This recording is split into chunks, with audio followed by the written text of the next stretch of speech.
perhaps the most famous World Cup match ball for moving, it seemed, in 3 directions at once. But that wasn't the first match ball row, not by a long shot.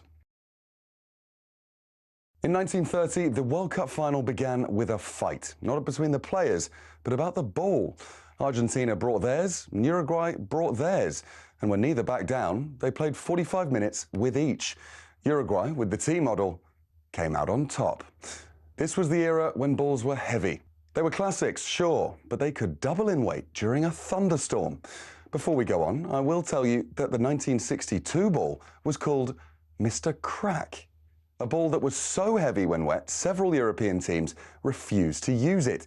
Instead, the 1958 Top Star was used, most famously for the quarter-final between Czechoslovakia and Hungary. By '66, we had the Slazenger Challenge. Because people watched They Think It's All Over in black and white, we forget the ball was actually bright orange or red, whatever that colour is. But it looked like a floating smudge to people at home. The World Cup match ball needed a makeover. Enter the Telstar. 32 black and white panels. It was stylish, it was modern, and it meant goalkeepers could finally see the thing that was about to ruin their afternoon. It was also the start of an Adidas monopoly.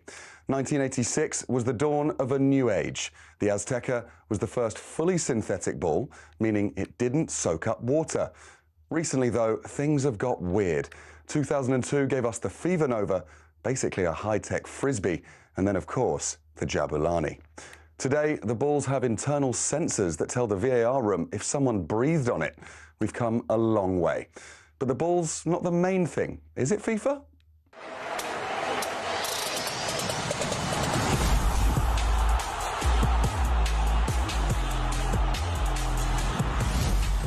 It's just a ball.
Ooh. I mean, you can't be not on World Cup final day, guys. You can't be. This is the music. Out this drivel. This underscores a bronze medal. I think that Gianni said, "This is the music. Today I feel music," he said, and then he played this. It's half an hour of this at half time. Is that what they're doing? Imagine if they got musicians on playing this live. I just thought they might do, half time. Cambridge United used to have just kick in a ball in a skip. Just do that for half an hour. That's good though, isn't it? I would go and watch that. Salt Bay to kick a ball in a skip for half an hour, or whoever's there. Come on, can somebody? So we got things to do. This is Sunday. Here. This is Sunday, not Saturday. This is I know what day it is. I know, but it's like a lot. It's like more organised on a Sunday. It feels like a lot more. Well, relaxed. Yeah, but less mayhem. Yeah, but organised is a stretch, isn't it, for this programme? Either way, you would have thought by now they'd have found a way to sort this out off air. Do you know what I mean? I just think... Wow, that's too much for a Sunday. That really is extraordinary. That's a lot. It's a day I feel alive. Okay, here we go. Focus, everybody. Big show for us. Big news as well for this warm-up, and we really will need your help, and we'll let you know how in just a second. Here we go. We really need it. Here we go.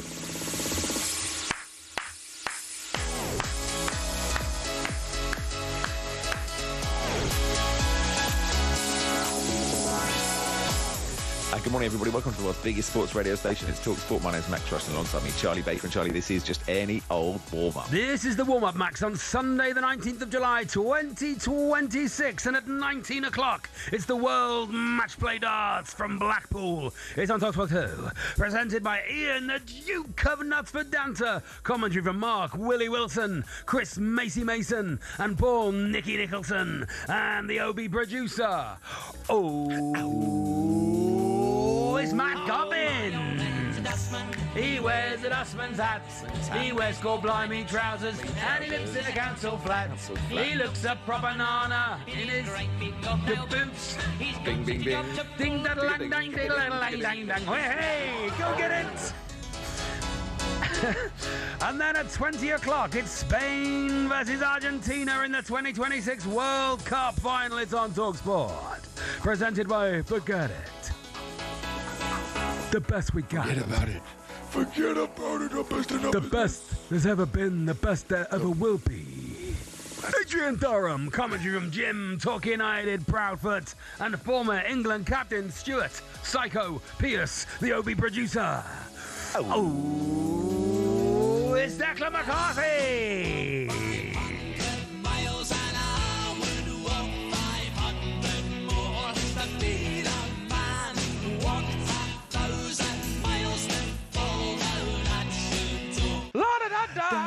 Da la da. La da da da. La da. La da dum da lum da lum da la da da. La da da da. We go again. Da da da da. Da da dum da lum da dum da la da da. Go get it. It's Big Ticket Live. World Match Play Darts and World Cup action. You can't afford to miss. How are you, Charlie? I am pretty good, Max. I felt very discombobulated about that game last night. It's just a silly football match. I think that should be all the analysis. Do you know what it reminded me? What I'll give it its due is it reminded me that this is supposed to be fun. Yeah, totally. We're supposed it was the most enjoyable England game of the whole tournament. We're supposed to really enjoy it. It's supposed to be a lot of fun. And that was, if you were a kid watching that game, and that was the first ever game of football that you watched last night. If there were Americans at that game last night and they'd never been to a soccer match in their life, then they would go, well, this is the best sport on earth. We were in This a is bar unbelievable. in New York. We were in a bar in New York watching it, and we were in with a group of people a bit like that. They were a bit like a football crowd from an advert. Yeah, They just cheered everything. Yeah. They cheered. They didn't cheer one side. They just cheered every shot. All in every hats player. with football written on. It was really, really odd. Do you know what? If on about the 70th minute, Tuchel had brought on Paddy McGuinness, I'd have gone, actually, this is soccer age. Do you know what I mean? I'm like, it really had that Why vibe. didn't the French run or do a tackle in the first half? That was fun, wasn't it? I enjoyed that version of Did France. you think it was a bit of a deal? Like, you were like, is this, have they done a deal? You have a fun half, we'll have a fun half. I did think, 4-0 is a dangerous lead. And you're like, this would be absolutely hilarious if we lose this. But I also and so many people, I'm sure so many people's WhatsApp groups were just going, why don't we do this on Wednesday? I knew that would be that would be the narrative. I was very aware of that. Can we just not? Can we not? We're not doing that. But it did make me Can we not annoyed. compare these football matches. They're different football matches. Yes, but I did go, well, if Saka was fit and can run around, it did. What happened? That was the only bit that made me go, well, this is. But weird. he just might not have been you can be not fit on Wednesday and fit on Saturday. Like, that is possible. I don't know. Like, it does seem like, he's good, isn't he? Like, he's good, but He felt, that's exactly who we needed. Yeah. Oh, look, that person there. Shame. Oh, he could have played. But it maybe was he couldn't. it Maybe, was, I don't know. as you say, like you're meant to enjoy sport, and It was honestly, fun. It was just so relaxing watching that and just being like, this is nice. Why don't we just not enter? We'll just play some exhibition matches around tournaments. We've decided. And everything came off, Tournaments aren't didn't it? for us. Everything came off. Every bit of sort of play came off, Yeah. And everything went in. It was fun. I mean, There were and a couple the French missed a couple of easy goals. At least they missed two easy peasy tap-ins, didn't they? Yeah. One would have been such a beautiful goal, wouldn't it? Yeah, we yeah. just say, listen, we're not made. And I mean, it is just, and I know it's in the headlines, and I know it is our best performance since '66, but third, fourth place doesn't count. No. We all know it doesn't count. We can't say this is the best achievement since I know that on paper it is, but we got to the semi-finals. That's good. You know, it could have been better. It could have been worse. The world keeps spinning. We go again in 2 years.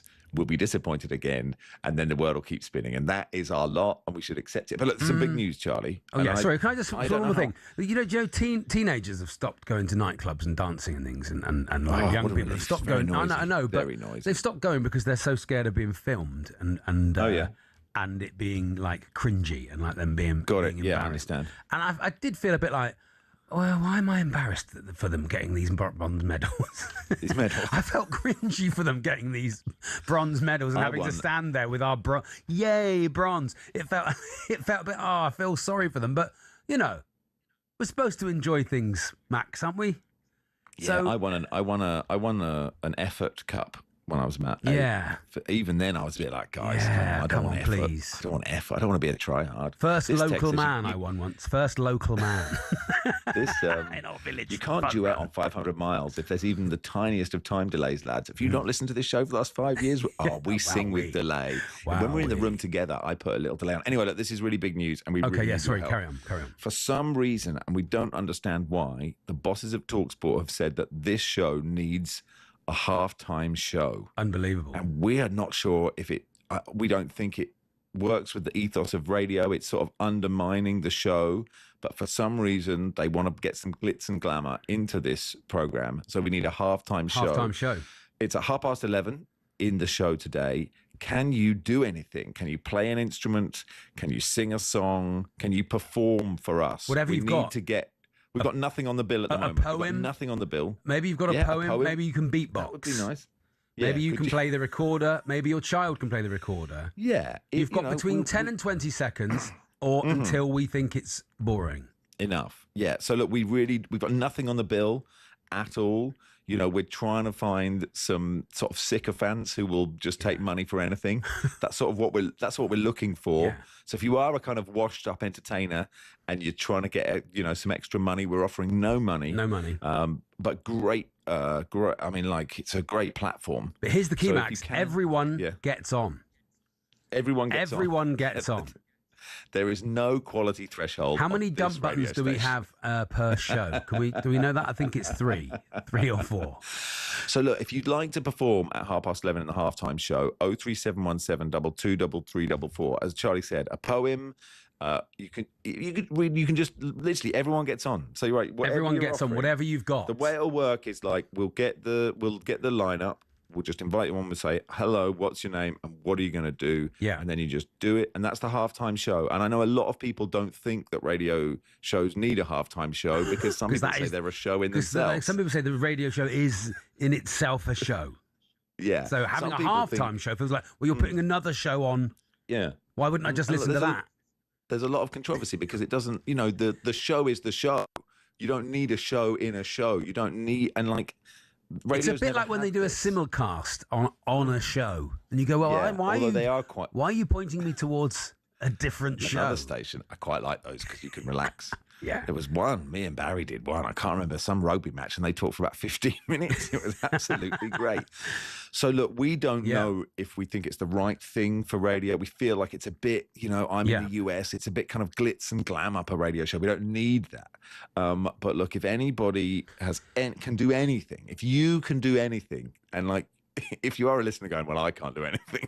That's really sad, isn't it? Surely you can do something. But maybe this is your chance, your time to shine. I'm just looking at the lines now, Max, and this is a great example. 03717 222344. Is that the number? I think I've just 03717. Yeah, I didn't know if I'd just given out the Virgin number. Sorry. Roy, the AFC Wimbledon fan, is singing Elvis at 11:30 just for 20 seconds. Just for 20 seconds, Roy. But it's going to be an amazing start. So whatever you've got after that. Some spoken word, perhaps. Perhaps you're one of those guys. Bronze medal. What does it mean for the nation? Should it have been bronze on this station? Oh, no, God. Perhaps some of those people looking at the flags as they're coming down. The 3 lions were about town. That sort of thing. Those people who pretend that that's a hard skill. Jude and Harry and Jordan and Saka. Yeah. So 03717223334. The game v Mexico, it was a cracker. Yeah, Sorry, on the bill. If you'd like to be on the bill for the halftime show, as I said, we think we're not really sure if we're on board, but we've been told we have to have one. We'll do it. So 11:30, 03717223334. It's Max and Charlie here. We're on the warm-up. Mark Langdon from the Racing Post will join us. We'll look back on yesterday's game ahead to the World Cup final as well.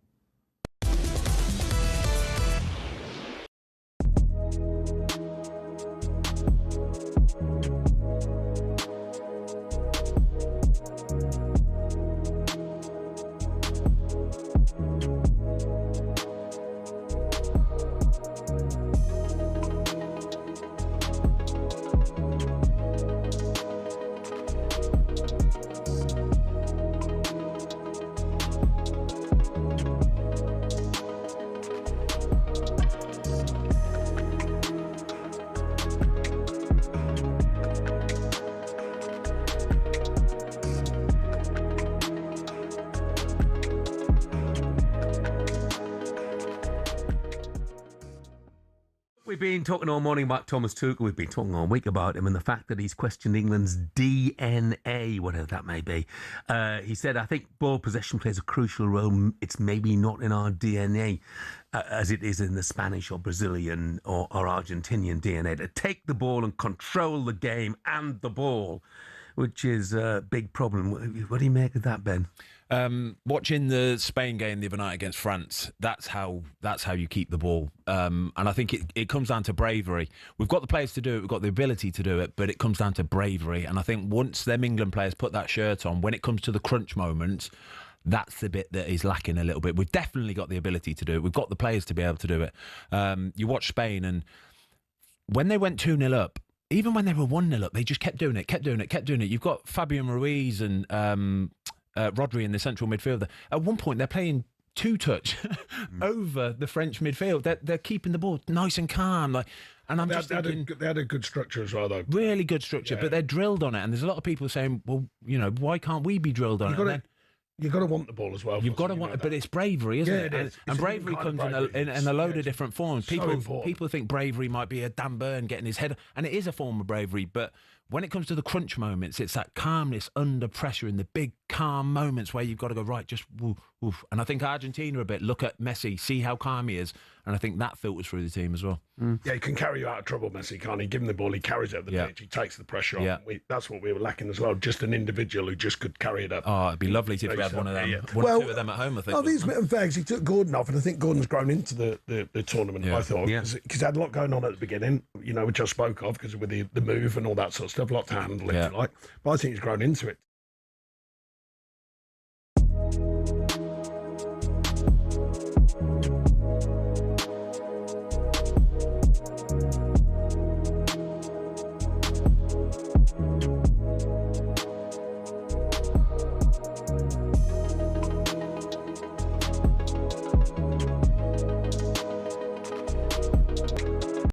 Hello, I'm Matt Forden from talkSPORT. This is How to Win the World Cup.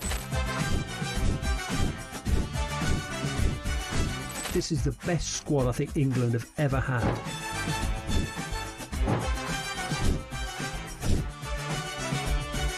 He used to love America, now he doesn't. It's very sad. It was so important to succeed because of all the pressure we received. Don't jump for this one, I'm going to knock his head off. Warning, this podcast does not guarantee England will actually win anything.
second is nowhere, then how should we feel about the possibility of finishing third? No one can understand what it takes to play again 72 hours after that defeat. Declan Rice cuts it out now, drives forward, hits the corner! Oh, what a goal! And they're ahead within 3 minutes. And the perfect start for England. Eze now plays it forward to Saka, 4-0! This is absolutely incredible. England have been absolutely first class. Everyone's still trying to process what happened the other night, and the team with the best mentality won today. Still that we have a next level to reach. Now Dembele finding Mbappe, and Mbappe drives it low and he scored. 4-0 has become 4-3. Double figures for Mbappe at this World Cup. And they are putting on a show in this second 45 minutes, France. Just been told there's only 4 players for England that have scored a hat-trick at a World Cup, so that's definitely something I can be proud of. This for the hat-trick. Bukayo Saka will step up and hit this. Left-footed, and he scores! Yeah, it makes me very proud. I'm happy with myself to achieve that today. Brilliant from Bellingham. Oh, wonderful from Jude Bellingham. That is why he is one of the best in the world. What a tournament that young man has had. France 4, England 6. And Bellingham has the final word. Love to Nigel. Just trying to work out, is that what? Lineker, Hurst, Kane scored one against Panama, maybe? I don't know. Mark Langdon from the Racing Post will know. And he joins us. Hey, Mark. Hello, Mark. Guys, I'm sorry, I was like, please don't ask me. Just go through that. I think Kane did. I feel like Kane did. Panama, shall I Google it while you ask a question, Google Max? it. Yeah. Do you know what, Mark? I was thinking, I think I was watching it with Barry and the boys from the Football Weekly podcast. And when we got that penalty, and I thought, imagine if this had been the World Cup final. You're 4-0 up at half-time. Imagine we'd be on our... Because, you're watching that game and you don't care. You'd have been on your knees. You'd have been broken when France almost came back. It was a totally ridiculous game of football.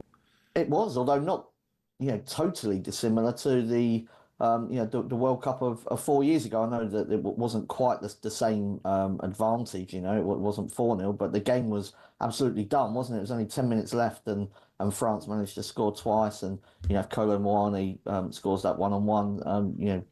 France are world champions. So it was a crazy game. It had that kind of end of season feel to it. You sometimes get that type of match in the Premier League. I remember, was it Sir Alex Ferguson's last game, Man United against West Brom, that was just just goals. It just felt like went in every time a team went forward.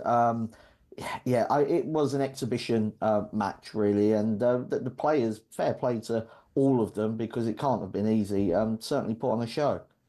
Yeah, but we can't really analyse. I mean, is there any point analysing it as a football match, or should we just go, I had a nice time, and then we can debrief England a bit more on what didn't go well, or should we celebrate this? No, I think that's a fair call, Max. Particularly first half, when France didn't seem at all bothered by what was going on. It was quite mad, wasn't it? They just didn't run. No, could not. It's like they were a Sunday League side who'd all been out the night before. We've all done that as well. I think anyone that's played Sunday League has probably turned up occasionally and just not wanted to be there. So, it is hard. It's hard to analyse. I think,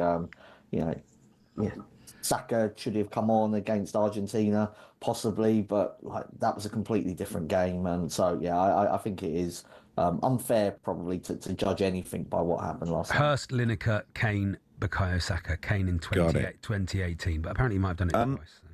Yeah. So how do you a few days after the England performance, Mark, have you processed it? Because it sort of went all Tuchel's fault, all the players' fault. It depends on what hour it swings back to where the responsibility lies. Yeah, I mean, I wouldn't blame the players too much, really. I think there's a natural reaction when you score to particularly second half of a World Cup semi-final to try to protect it. I think during that hydration break, that was the moment really where it was in Tuchel's hands to maybe change the attitude. Instead, he went the other way and just thought, well, the players want to sit back. Let's try to help them. I think that was the the wrong call, and I'm sure he does regret it. I know he said he kind of would do it all the same again, but I'm not sure that he would. It worked against Mexico. For what it's worth, I actually felt that was too early against Mexico, and I know that it worked, but during the game I was very worried that they'd gone so defensive so early, So I think when you're playing against a technical team like Argentina, you don't want to be giving them space on the edge of the box like England did. Probably that since sort of Thursday, Friday, I have also thought Argentina played really well in that last half an hour. The pressure that was on them to chase the game down, they did it, so well. Like, could England have done that if they were one down with sort of 20 minutes to go? I'm not sure they would have played it the same way. I think they would have probably started banging balls sort of into the box. But there was a real patience to the way that Argentina just wore England down eventually. Sorry, Charlie, you had your hand up. I was going to ask a question, but then I thought, oh God, I'm just moaning about Thomas Tuchel. I just feel like it's never his fault. I'm looking back at his club career. It's never his fault when he leaves. It's never his fault when it goes wrong. And I just feel like that's part of his modus operandi is never apologise, never explain.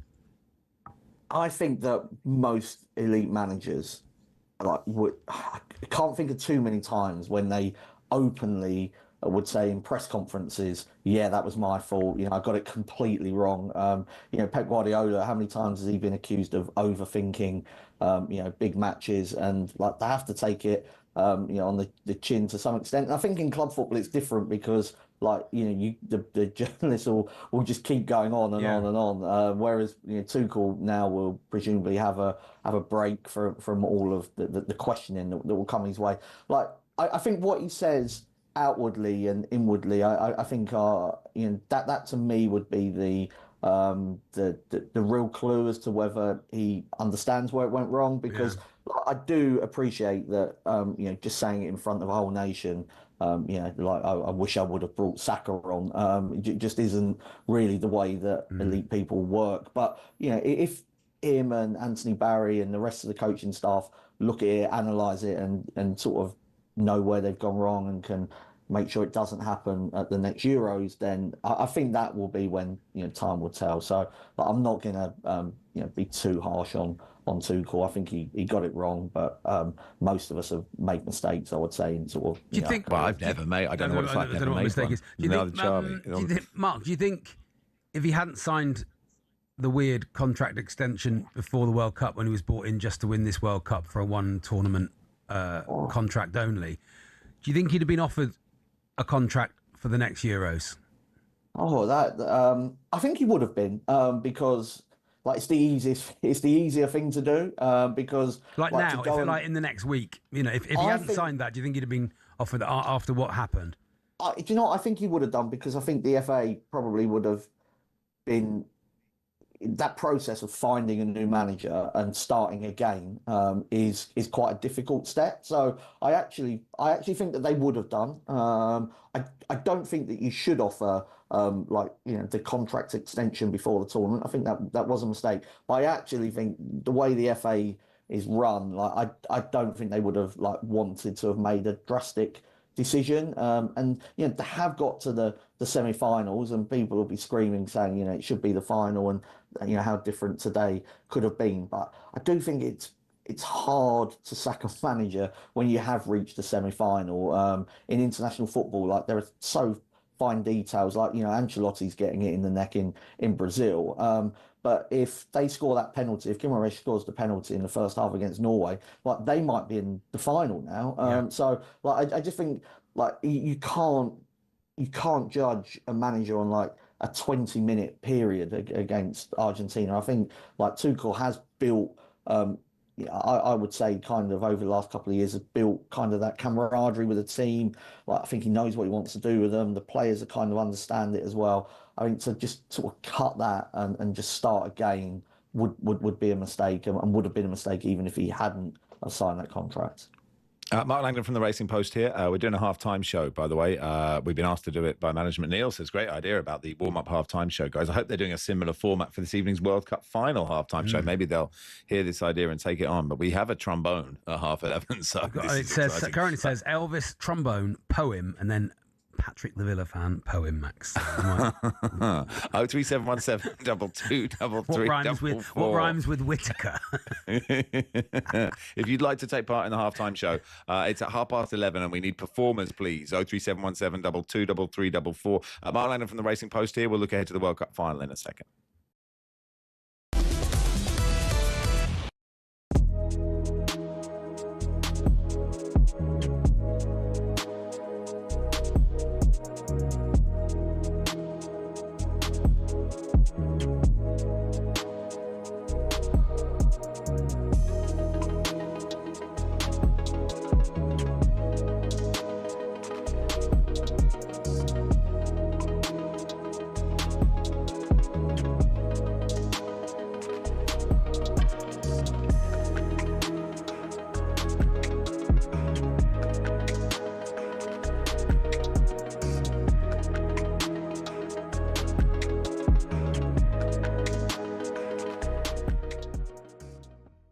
He has to go, mate.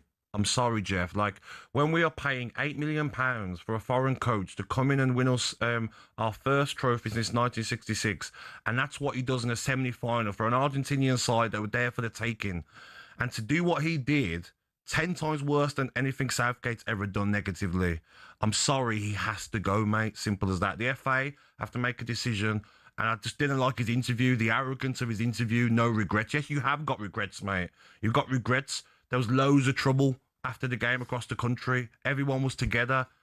And that's on you, Thomas Tuchel. That's on you. The negativity, cowardly tactics. You can't blame the players. I'm hearing people say, Jeff, that, the players on the pitch have got to make decisions. There's some experience. No, you listen to your coach. Your coach tells you to play a certain formation. You listen to him.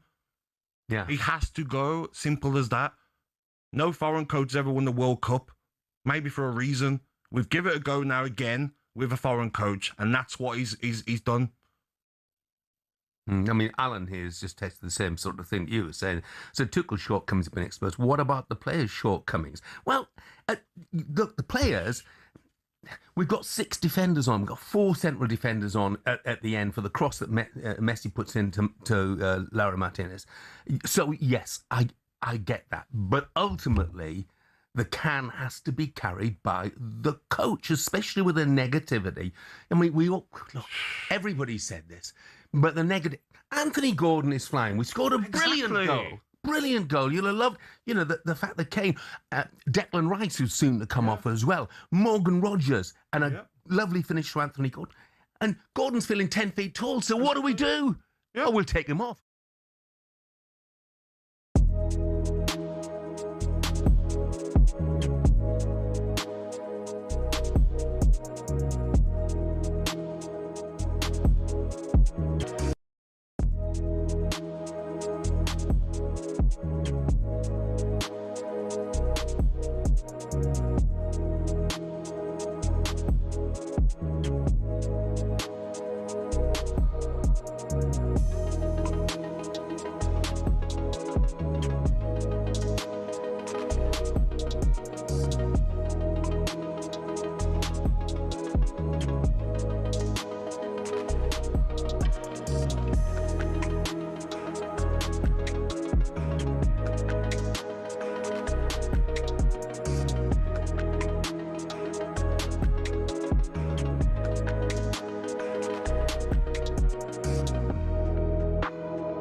Everybody. Hello, everybody. Hello. Hello.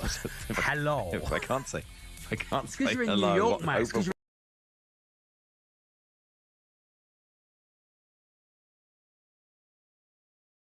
Five. It is Max Rush and Charlie Baker here on the warm-up. Before we go back to Mark Landon, let's get the latest from the Open Championship with Arnold Clark. With Arnold Clark. The Open Championship update on talkSPORT with Arnold Clark. Buy a used car and get a free 2-year service plan. Hugo Chambray watching for talkSPORT. Hey, Hugo. Hey, I was just hoping you weren't waiting for a reporter called Arnold Clark to come in and give you the latest from the Open. But no, Rory McIlroy has just arrived at Royal Birkdale ahead of his round, which is in just over 50 minutes' time. You've got to do some serious mathematic gymnastics to see him winning this. He would have to shoot the lowest round ever in Open history, and then someone at the top of the leaderboard would need to start making some bogeys. That man is currently Sam Burns at the top. He's 10 under par through the tournament, but there are 19 men within 6 shots of him. Tommy Fleetwood is one of them, 5 shots back. He'll get underway at 20-2 this afternoon, and he would probably also have to do something special, the man who was born 5 minutes from this golf course, but he's certainly capable of doing that, and if he does, well, the crowds here would be quite something. Bryson DeChambeau potentially could have been 2 shots back of that lead, but he sits 4 shots back of the lead after that 2-shot penalty he was given. The chief executive of the R&A says he hasn't had any calls from Donald Trump to try and get that penalty rescinded, but we will have to see how things pan out as there's live commentary over on talkSPORT 2. Cheers, Hugo. More from you in a little bit. Mark Langdon from the Racing Post here. So Spain versus Argentina. Who's winning the World Cup, Mark? I think Spain will win.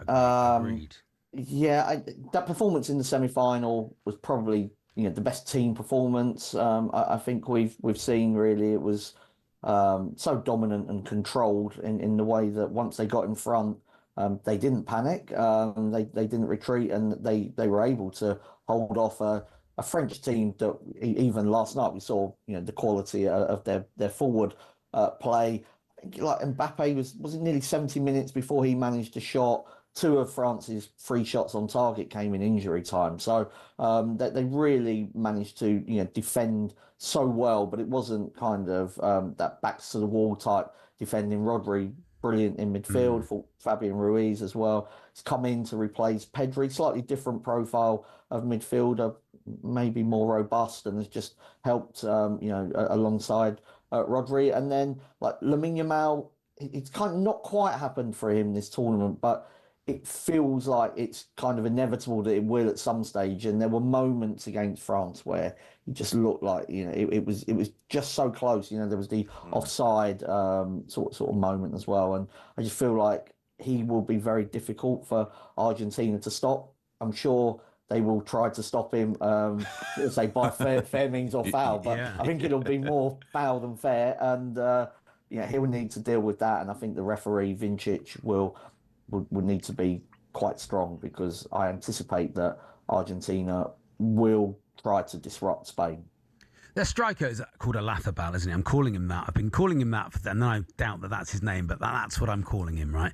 And the fact that he's not been, particularly heralded before this tournament, and not like one of the greatest strikers in the world, makes me feel good about when Harry Kane retires, because I'm like, who replaces him? Does it really matter if you've got generational talent like Jude Bellingham in the side and you build a side around Jude Bellingham, Mark? So Yafabal up front, he did very well in the semi-final because he played much deeper. He was almost coming back into midfield. Yeah. All I'm saying is, does it show you sort of need someone quite good? You don't have to have generational in the 9. I would just say though, to sort of challenge that, Charlie, is that in 2 of those games, Spain have needed very late goals against Portugal and Belgium, and both times Mikel Moreno came on and scored. Like on another tournament, like those goals don't go in. All of a sudden, they're in extra time. Then it might go to penalties, and everyone's saying, "Oh, this is typical Spain. They dominate games and they can't score." So, I still would much rather have a Kane or an Mbappe up front than what Spain have got. But what Spain have is the that ability to knit everything together, and whoever replaces Kane long term, like it might be a case, as you say, really, of not hit that one individual scoring all the goals, but around him there are sort of more players that are able to contribute more regularly. You know, whether that's Moreno, like Dani Olmo hasn't sort of. Yeah, I think he's played well without scoring the goals, but tonight he might be somebody that can score goals. Yamal can score goals. Like Nico Williams hasn't been fit, so he's another one that can create. So no, I think others will have to step up when Kane departs. Yeah.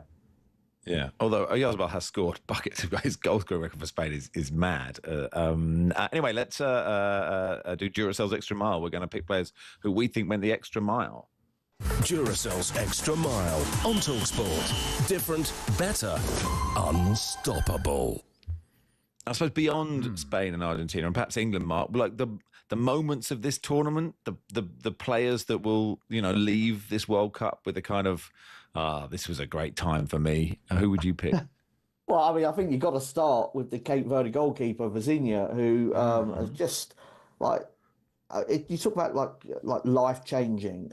This would have been a life changing tournament for him. He's now the most followed goalkeeper on Instagram. I think it's nearly 30 million followers now. Yeah, the amount of money he will be able to make from that is astonishing. Now, he says he's not going. The next club he chooses won't be for marketing reasons, and he'll do it for footballing reasons. I think But he is the third keeper for Wrexham next season. I mean, my advice to him would be take as much money as you can. So he would definitely be one. I thought Manzambi, like, really unfortunate that he got sort of injured for Switzerland, and be interesting to see how he does in the Premier League for Aston Villa next season. But like somebody that, I mean, Switzerland, I think, are a really hard watch most of the time, and like he was the complete opposite of that. And when he was unleashed, it felt a bit sort of Michael Owen-esque, like, really. If you remember, sort of in that tournament in '98, a lot of criticism for not starting Owen. I think there was the same thing with Manzambi. He had to sort of wait and bide his time, and then when he arrived in the tournament, he was absolutely devastating. And real shame. I think they would have beaten Argentina with Manzambi. I mean, I'm not surprised he's got a good move on the back of this World Cup. I think for breakout for England, I think Jed Spence for England has been a real breakout talent. He had a great game yesterday as well. A really good game yesterday. It's really he's a really unusual player in that he should be better as a right back, and whenever I watch him, he's always better when he's playing on the inverted commas wrong side on the left. And the one game where he was criticised, I think over criticised, was the DR Congo match when potentially got caught out of position, but I don't think he was the only one to blame. His fault, was it? No, I don't think so. But his best performances were as a left back, which doesn't feel like it should be the case. And he's been linked with moves away. I'm sure he's going to want to play regularly for next season. But Pedro Porro has been one of the best right backs in the tournament, and Spence might not be able to get in at Tottenham next season. But I mean, I like he's kind of, there's a bit of a redemption arc after the DR Congo game, but just his whole career path is not really not a natural way. If you look at the way most of those players have kind of got into the England squad, the amount of loans he's had and the difficulty of those loans, I suppose it's probably why Harry Kane, you see how kind of close I think Harry Kane is to him. He would have had kind of that sort of similar disappointing loan spells, and it didn't always come easy for him. And I think you probably appreciate it more when you had to work as hard as he has. Good stuff, Mark. Thanks for coming on. Thanks for your time today. Appreciate it. Thank you. That was Duracell's Extra Mile. Duracell's Extra Mile on talkSPORT. Different, better, unstoppable.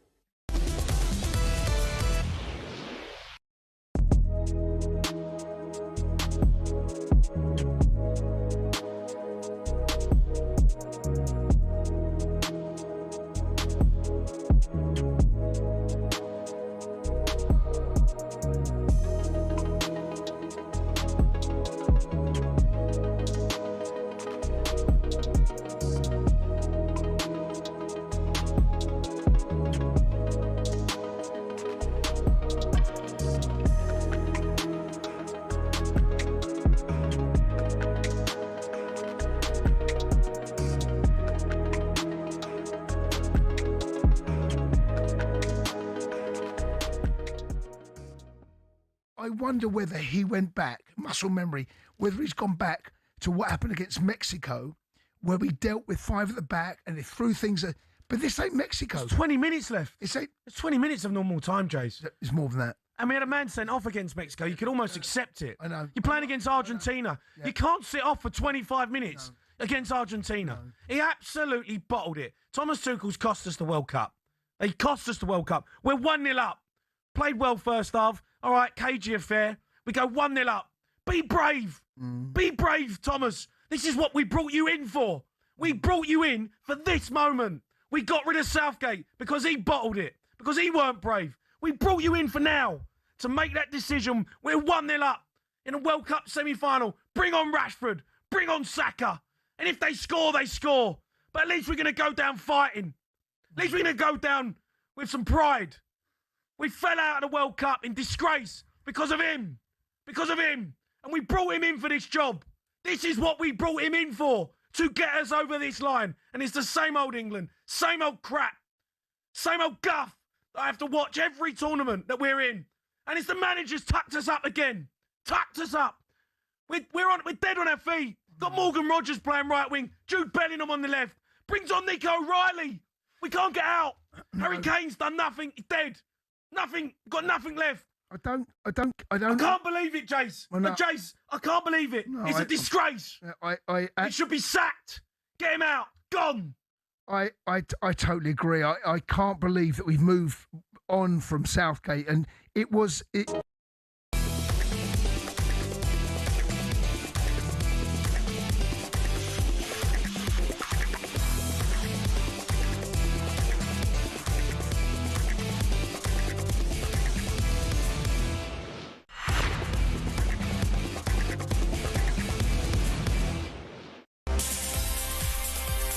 Kieran Maguire's been in touch, friend of the show from the Price of Football podcast, says, I'll happily read out the top 10 inflation-adjusted Premier League transfers of all time at 11:30 for the halftime show. If listening to a 64-year-old teetotal chartered accountant with a spreadsheet and a Marmite fixation doesn't give a ratings boost, nothing will. Halftime show coming up. The bill looks pretty packed, but if you'd like to join the bill for the halftime show, 03717 223344. Let's go to Lords. Guy Swindles has the Team New Zealand playing India in the ODI. Hey, Guy. Yes, an England team. Morning, chaps. An England team in a final of sorts anyway. It's 1-1 in the 3-match series, so the showdown today at Lords. England make one change. Josh Tongue comes in for Saqib Mahmood in the attack. The big news as far as India are concerned, no Jasprit Bumrah. They make 3 changes. He has a knee injury and will be missed. They've struggled without him. So England have won the toss. Harry Brooks has decided that they will bat first, and we get underway at 11 o'clock.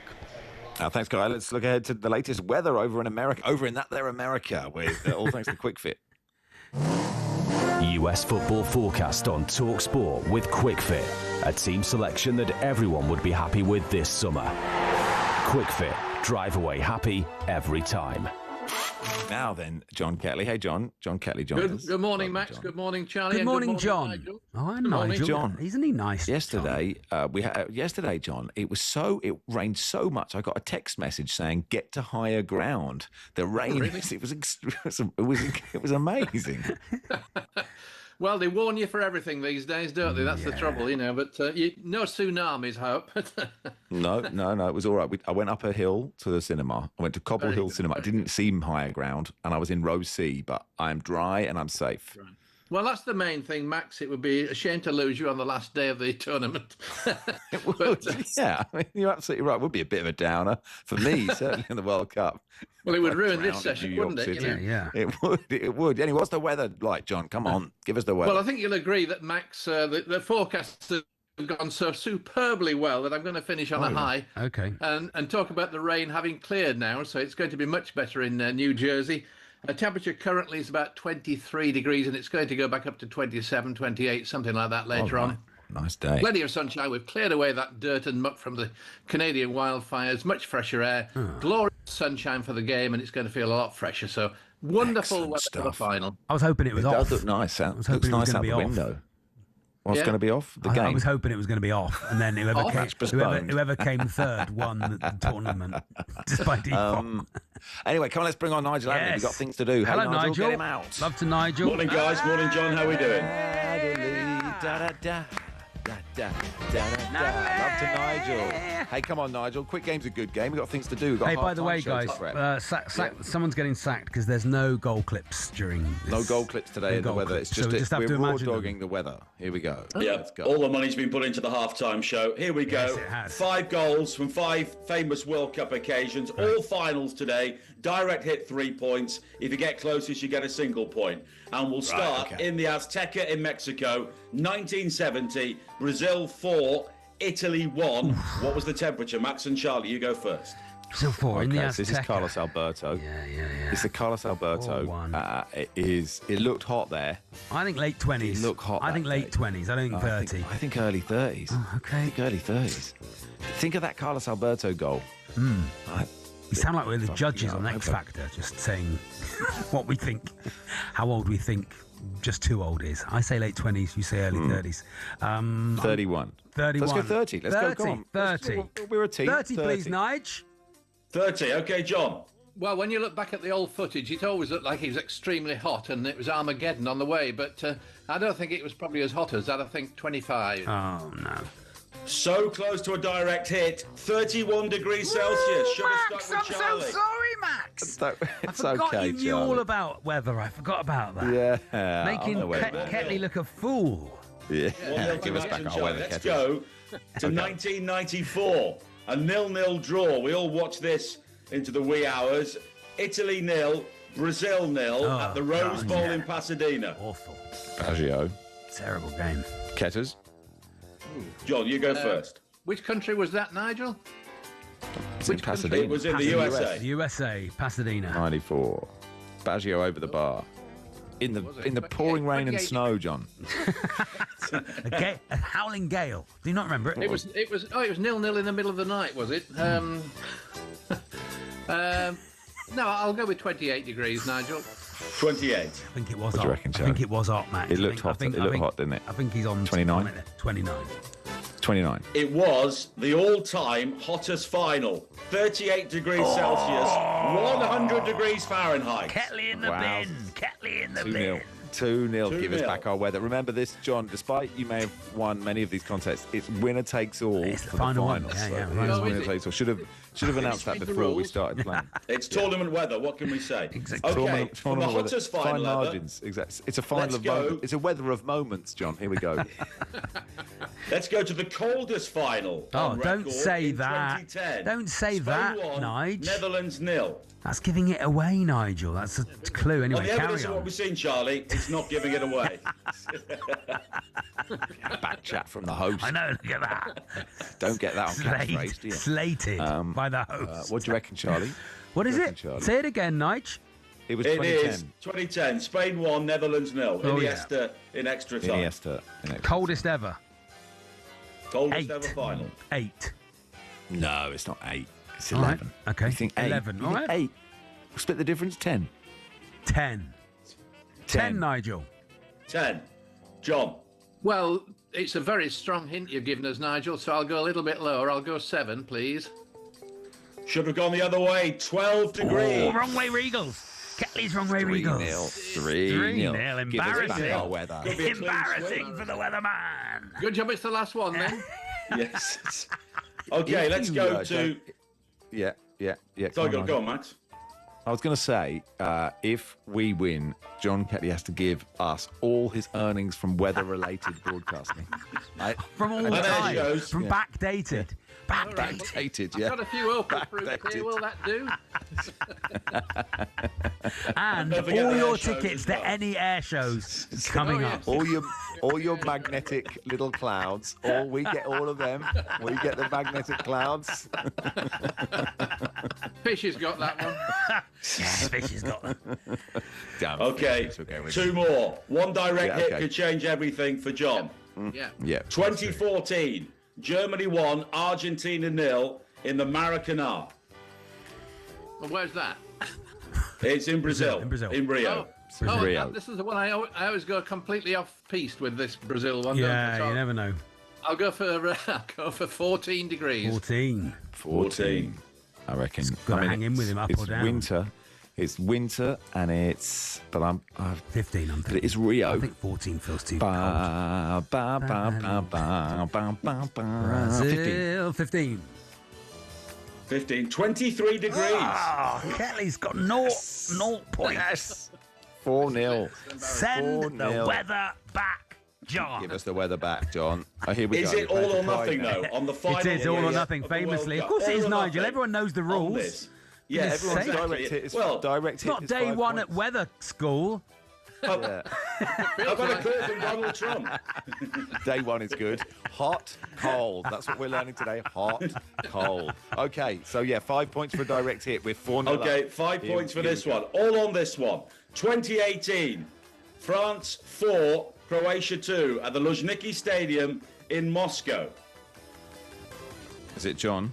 Or is it us? France 4. We're in the lead. So it is you. It was hot. It was hot.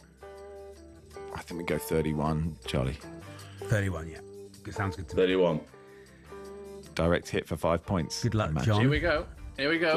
I've got my notes here. Oh, notes. Google open. You've not been Googling, surely. Not at this stage. There's been no evidence of it so far. Come on. Well, I'll stick at 27. 27 for Gatley. 27. Yeah. It was 22 degrees Celsius. All the rain dampened it down. Well played. 4-1. Oh, well done. Great competition. Well, I've loved the company of Nigel and John during the World Cup. Would you both be interested in doing this every week? Would you like to do it every week? Are you free Saturdays, John? Are you free Saturdays, Nigel? John? We can't do World Cups every week, though, can we? No, we do league games, though. We can do league games, can't we, John? Sincil Bank, October 1982. And we'll get celebrities to play it as well, so it won't be just us. We'll do that. It's now the LNER Stadium, you know. Oh, is that right? Okay, all right. Everyone loves a pedant. Maybe I don't want to do it now. Do they not play if there are leaves on the lines? Is that what it is? There could be problems this too season. hot. Yes, if it's too hot, the pitch just expands. Exactly. You just can't. You're just stuck there. Thank you, John. Thank you, Nigel. Thank you, John. What Thank fun you, that Nigel. was. Cheers, guys. See you again soon. Nice man. Meditation dances. Nice Can we please go back to Love to Nigel being the middleman between Max, Charlie and John? That was good, wasn't it? That was good. That was TalkSport's weather update. All thanks to QuickFit. Drive away happy every time. US football forecast on talkSPORT with QuickFit. Your car's star player you can always rely on this summer. QuickFit. Drive away happy every time.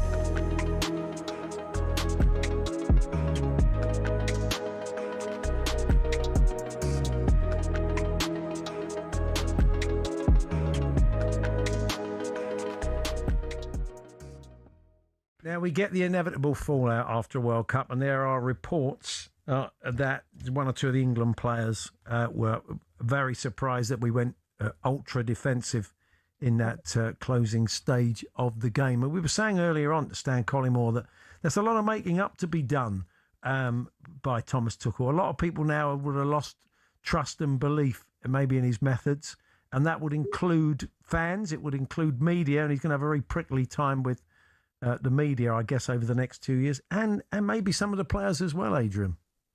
Yeah, I would agree with that. I think he's it's a big moment in his England career. Everything had been okay and judgment had been on hold, but judgment was always going to come with what happened at this World Cup, because he was brought in to win the World Cup. And there's no shame in losing to the reigning champions, Argentina, who've still got a player like Messi, who is the best we'll ever see in our lifetime, but it's the manner in which you lose that game, and that manner was not acceptable. Since then, he's come out and basically said, oh, it's the player's fault, not mine. That's how it could be interpreted, and I think that's not going to go down very well. Certainly doesn't go down well with me, because he's been in the job long enough now, and he should have studied it in the remember the 6 months he had off before taking the job. Well, in that time, he should have studied the England DNA. We all know about the England DNA. Yeah. Your job, mate, is to come in and change that DNA. And if you can't do it, then off you pop, because you're not welcome. You've got nothing to offer us if you can't change that DNA. And actually, the last couple of games, Norway and Mexico, he's been adhering to that DNA, playing up to that DNA. So if he needed something different...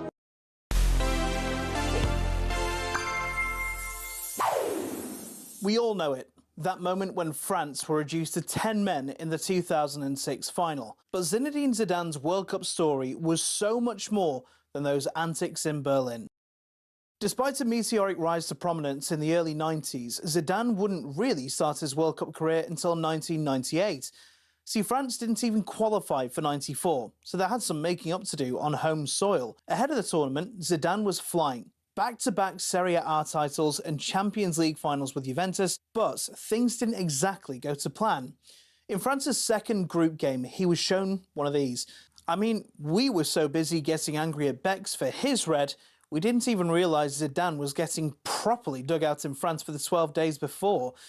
The French public demanded he be kicked out of the squad and sent home. But manager Aimé Jacquet held firm and brought him back 2 games later. After his return, he'd start every game until the final, where he was quite simply brilliant. He scored not once, but twice. And this was the moment he'd been waiting for. There was national jubilation, and all was forgiven. He was even rewarded with a Ballon d'Or to cap off a near-perfect year.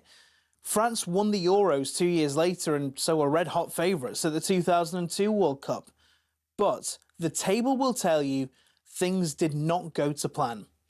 Now, come 2006, France, now captained by Zidane, are one of the favourites again, but they made hard work of it.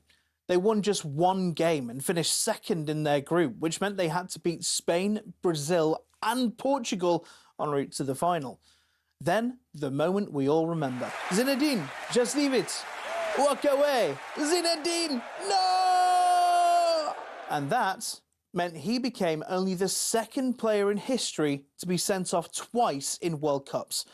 France lost, but he still won the Golden Ball. As you can see, he was thrilled. Or furious. Zidane never played again, but across 3 tournaments his story had everything. Disgrace, glory, infamy. We don't like our heroes clean anyway, do we?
Morning all. It is the warm-up on talkSPORT. Max and Charlie with you until 1. Max live in New York, Charlie in London. This text says, read today's current show. Can someone ask Max Rushden to make his bed, please? He's broadcasting from his hotel bedroom, sitting in front of his unmade bed. So, Charlie, I'll shout live bed making. Should we do that? Okay? Yeah, that's good. So I've got to get this right. I don't want it to be...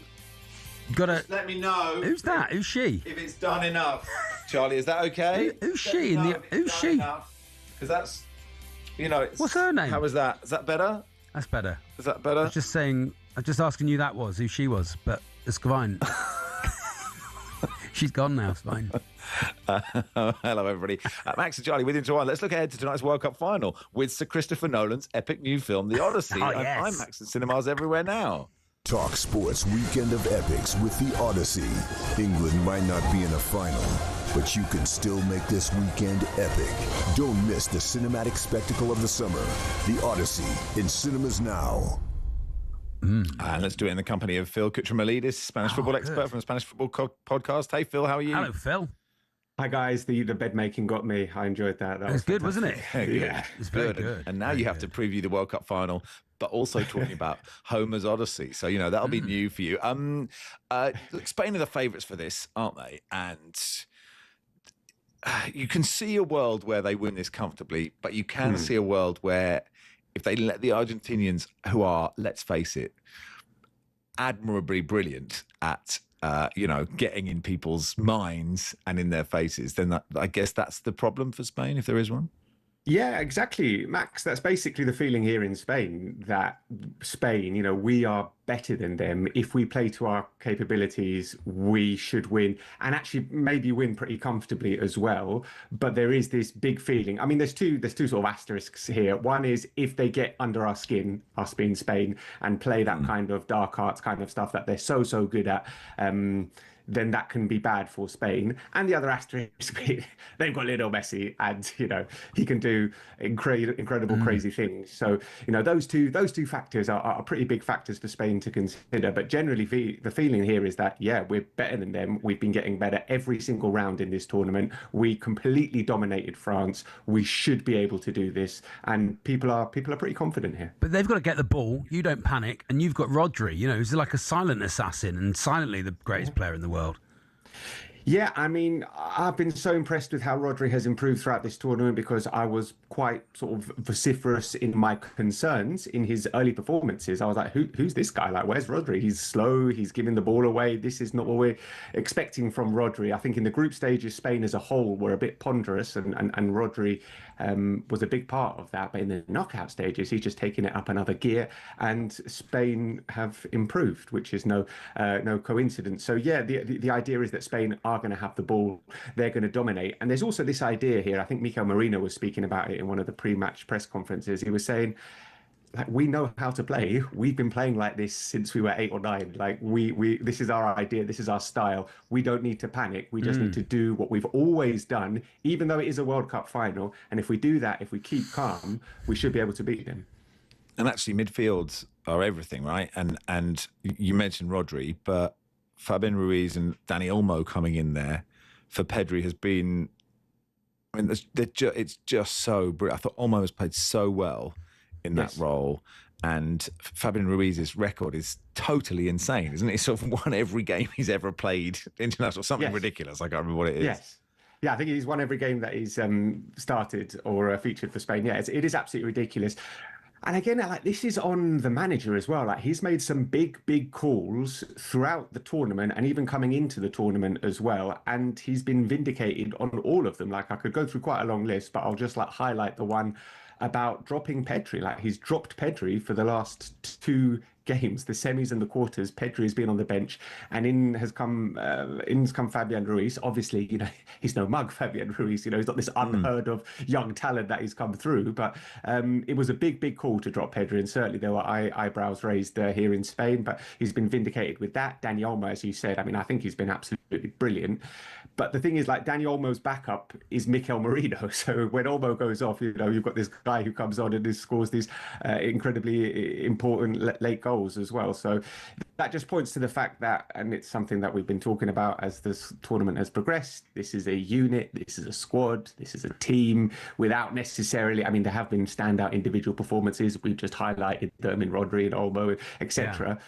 But their strength is in their unity and their collective idea.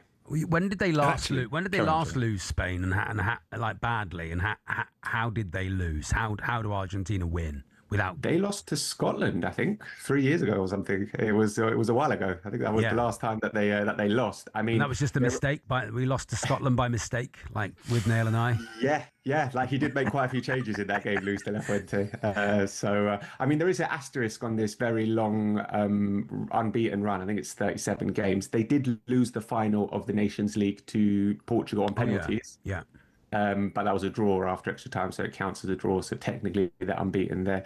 I mean, they are a very, very difficult team to beat because it's very difficult to get the ball off them, and they're just incredibly solid defensively. And it's not just the back four that are solid defensively; it's the whole team as well. They've got this incredible team spirit. There's this word in Spanish which doesn't really translate very good into English, but like solidarity, like it's like teamwork, like everybody gives everything for the team. And there is also this level of sort of physicality as well. Like they're quite a strong team. They're not these tiny little sort of delicate football playing imps that glide around the pitch. They're quite big. They're quite strong. They can get involved if they have to, and they might have to against Argentina as well, because it was in the first question from Max, and it's definitely been in the forefront of everyone's mind. Like Argentina, they're saying here like, they're going to kick us. Which is a bit unfair because they've got some brilliant players in there as well. To just reduce that Argentina are going to kick us is unfair. But Argentina are probably going to be quite physical. Is it ever boring being a Spain fan? Because they're not the most exciting team to watch when you're not Spanish. But I'm sure if you're constantly winning, it's not boring. No. It's not boring. I mean, there were some games, like I said, in the group stages, like Cape Verde was frustrating. I thought the win against Uruguay 1-0 wasn't very inspiring, although Uruguay absolutely kicked the living daylights out of Spain. It's you say, people might say boring, others might suggest, it's sort of beautiful control, potato, whatever, whatever floats your boat, really. But no, I don't necessarily think it's boring, no. A shout for Pedro Porro, who he's also come into the tournament, hasn't he? And he's done so well. Again, that's another one of the manager's, decisions. Like Marcos Llorente started the first game, that didn't work very well. So let's get Pedro Porro in, and he's started every game, been absolutely brilliant, linked up well with Lamine Yamal, and has just been an absolute revelation. He's like a low-key guy. He's from like a small town in Extremadura, which is a sort of like rural backwater. He's like a simple guy. Everybody kind of likes him, and on the pitch he's been amazing. Like I'm a Spurs fan, guys. Like this is really quite nice to see Pedro Porro perform at this level, and hopefully he can take it into the Premier League next season. But yeah, I mean, Pedro Porro has been one of the big calls that the manager has made. In the goalkeeper, Unai Simon's conceded one goal. Everyone was saying David Raya should start. What about Joan Garcia? No, Unai Simon was the goalkeeper. The centre-back pairing, we didn't know who the centre-back pairing were going to be at the start of the tournament, and Kubasi and Laporte have been amazing as well. Weren't sure who was going to play on the left wing with Nico Williams out. Alex Baena's going to start. So yeah, I mean, there've been big calls throughout the tournament all over the pitch by the manager. Pedro Porro is one of them, and so far they've all come out like really, really well. And I think he wears sun cream, unlike Marcos Llorente. Is that what Marcos Llorente? Is that his? He hates sun Is that cream. his thing? He's like viscerally against sun cream. Yeah. What's he got against Good it? to have a thing. It goes in his eyes or something, or is it? Or... Google it. He has got some very interesting ideas on the sun cream. Oh, okay. And he's done his own research. Okay. I think he's one of those. Where Phil, where's if Spain have an Achilles heel, or which is good considering we talk about the Odyssey, it's almost. Yes. Achilles might not be in it, but you take my point. No. If he has an Odysseus's knee or whatever, what is that?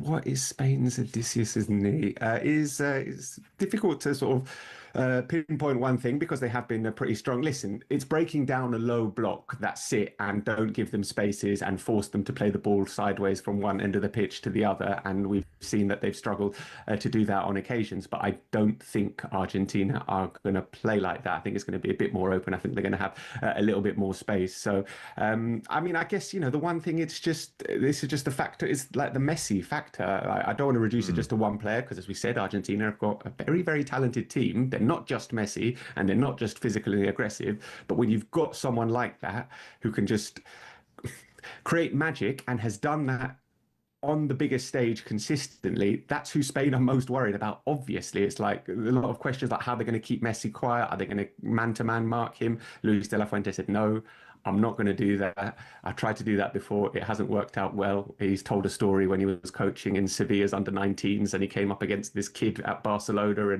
and it didn't work out well for him. He tried to man-mark Messi and they lost 4-0. So yeah, Messi scored all 4 goals.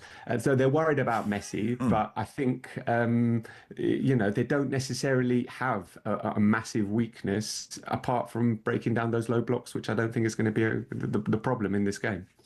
Sounds simple, doesn't it? Thanks for coming on, Phil. Appreciate your time. Thank you, Phil. Pleasure, guys. Anytime. Phil Cutremilidis there from the Spanish Football Podcast. I forgot to say, Cucurella versus Giuliano Simeone. If Simeone starts, that is... Simeone might try to eat him. Like, that is going to be really fun. You know, money on Simeone getting sent off for, like, biting a chunk of Cucurella's hair off. I think that could be... What an odd way to play football. The Simeones. What, Simeone's? I mean, being that talented at football, being that good. Where does he get it? Where does he get it? Where on earth does that come from? We don't know why it's happening, Mitz. That was our preview of tonight's World Cup final with Sir Christopher Nolan's new film, The Odyssey. Before kickoff, experience the spectacularly big screen adventure from the team behind The Dark Knight, Inception. Don't miss The Odyssey in cinemas now.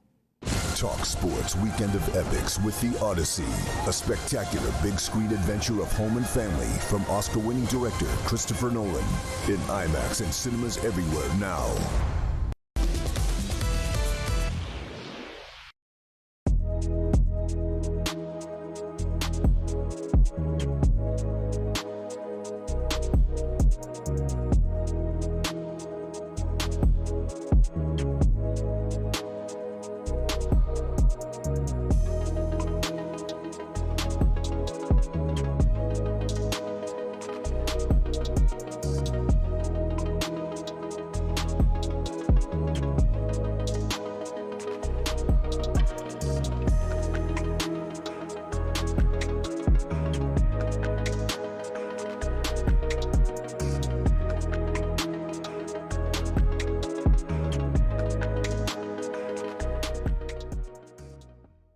Up until 72 minutes, we were going to get into the World Cup. Crap.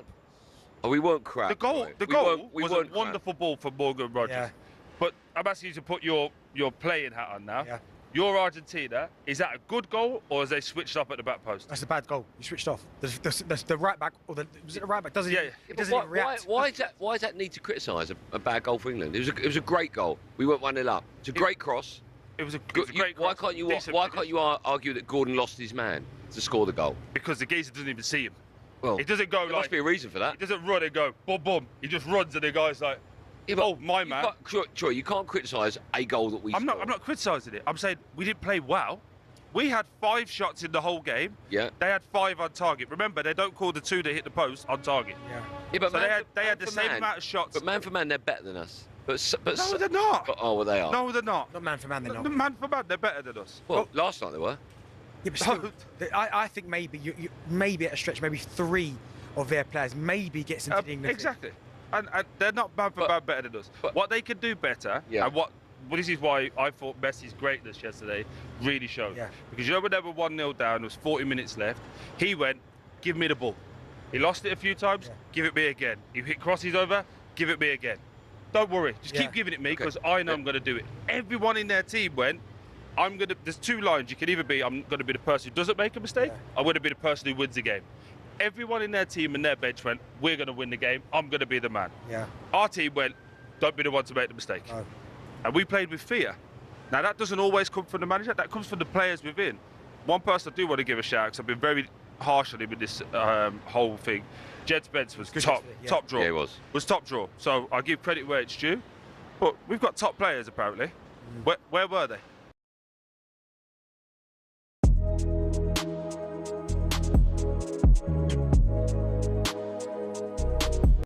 Get ready to get that winning feeling with talkSPORT Win. This summer, talkSPORT is bringing you live and official coverage of every game of the FIFA World Cup 2026. And to celebrate, we're giving away £26,000 guaranteed. Go to win.talksport.com to enter now, and you could win 26 grand in your hand, tax-free. Enter now, and you could be the next to get that winning feeling, courtesy of talkSPORT Win. Find out how to enter now at win.talksport.com.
Morning all, just 10 minutes or so away from the warm-up half-time show.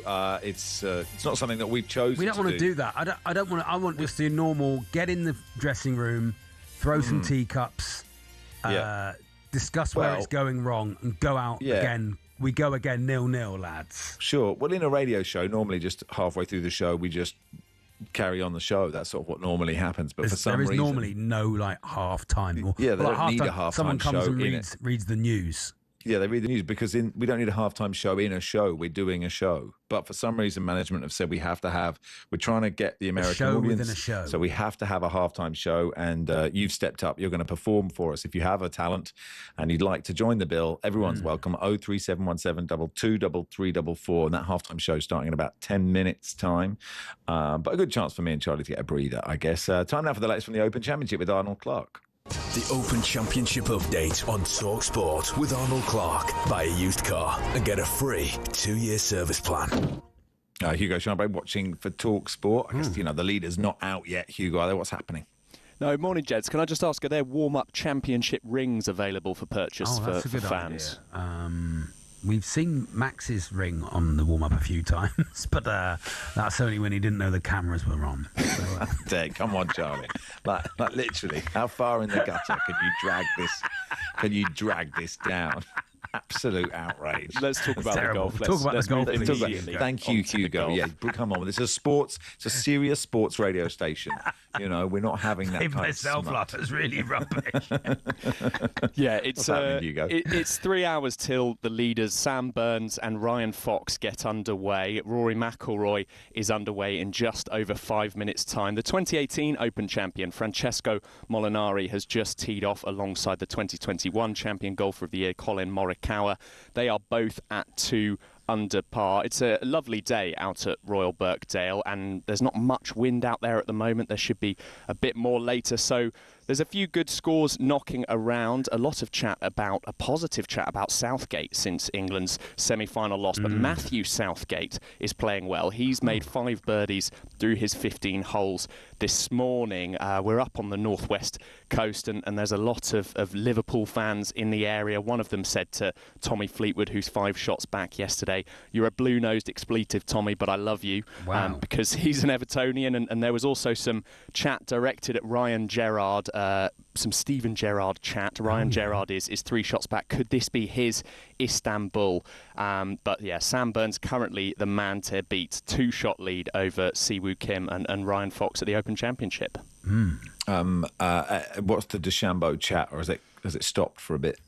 I mean, there was a crazy moment where DeChambeau was playing with the tournament leader, who's 4 shots ahead of him yesterday, and Sam Burns was getting applause as he walked up the 18th fairway because he's just shot 5 under round, and Bryson DeChambeau walked ahead of him and took his hat off and was sort of taking Sam Burns' standing ovation. I mean, he is just...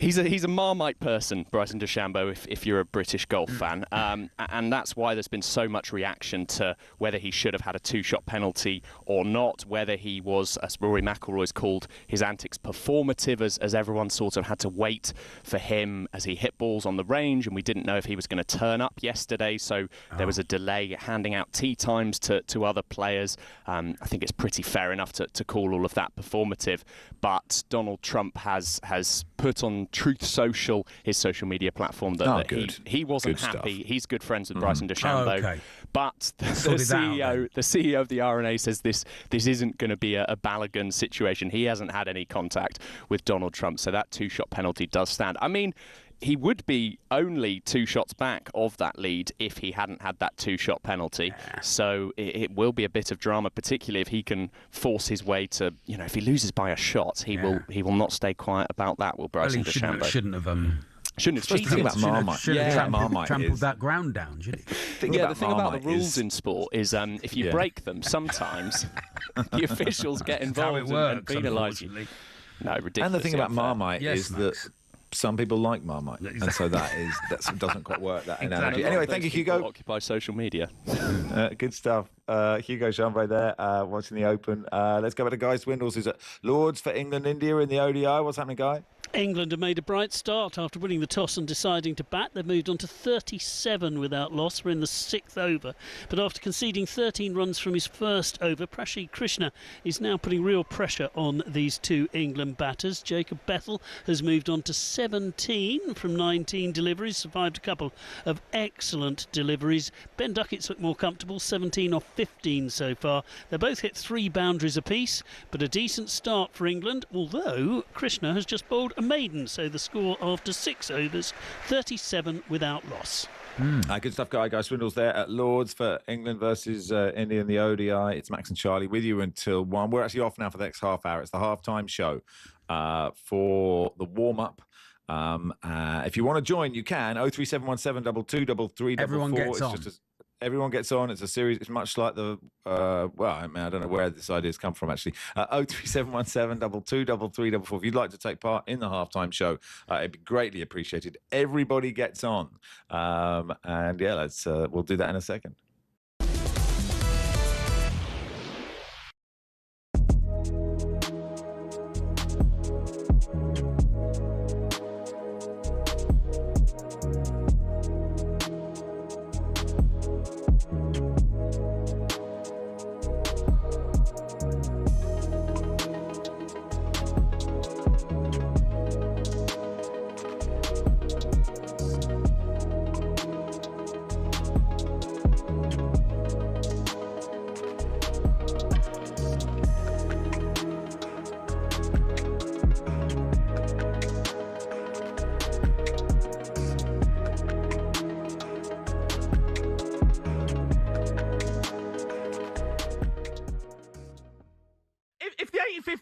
And we're still 1-up, and we've been attacking, and we've still created chances, but it hasn't quite gone in. Yeah. But we're 1-up, and Rashford's on the pitch. Yeah. Saka's on the go on, pitch. keep going. In the 85th minute, he brings on Dan Burn. No. Go, lovely job. No. We get done the counter attack. What are you gonna say?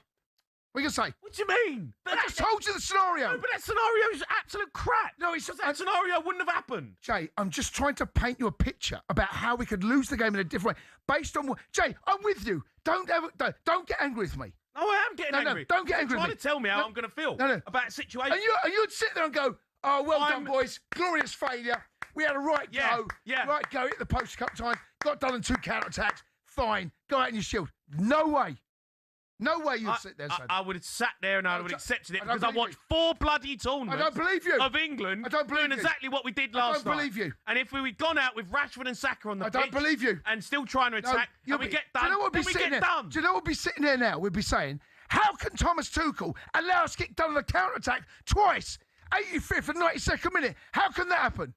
You'll be saying the same thing, and it'll be a different conversation based on what the evidence is in front of you. You would. Don't tell me how I'm going to feel. Oh, you'd accept it, would you? Oh, I've told you 10 times. No chance. No chance. I know you too well. No chance. I wouldn't accept it. I wouldn't accept it. I'd be saying, why has he not got 5 at the back? Why is he not? He's 85th minute on the counter-attack. Listen, we agree. I'm just trying to... No, you're not agreeing. You're not agreeing. No, you're not agreeing. No, I am... No, you're trying to wind me up. No, I'm not. Jay, 100% I'm agreeing with you. Jay, 100% I'm agreeing with you. You're not agreeing with me. You're not agreeing with me.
This is the warm-up halftime show.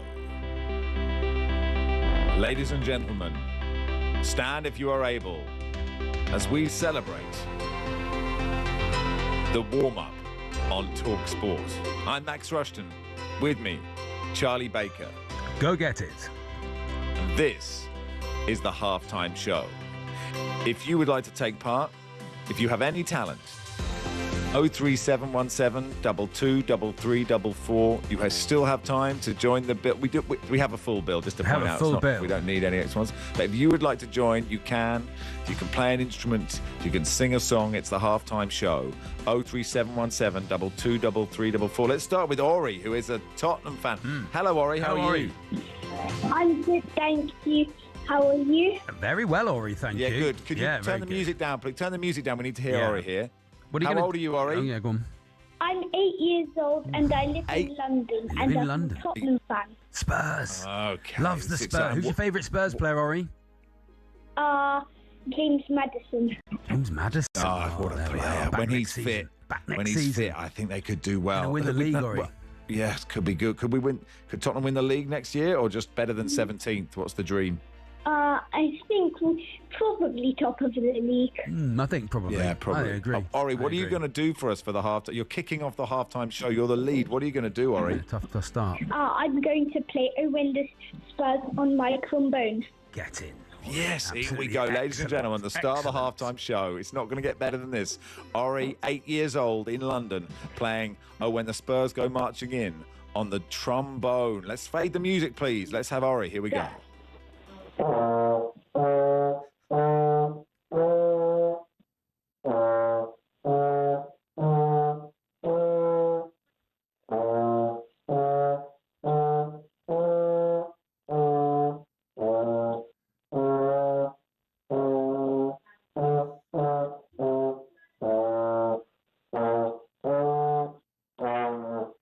Sorry.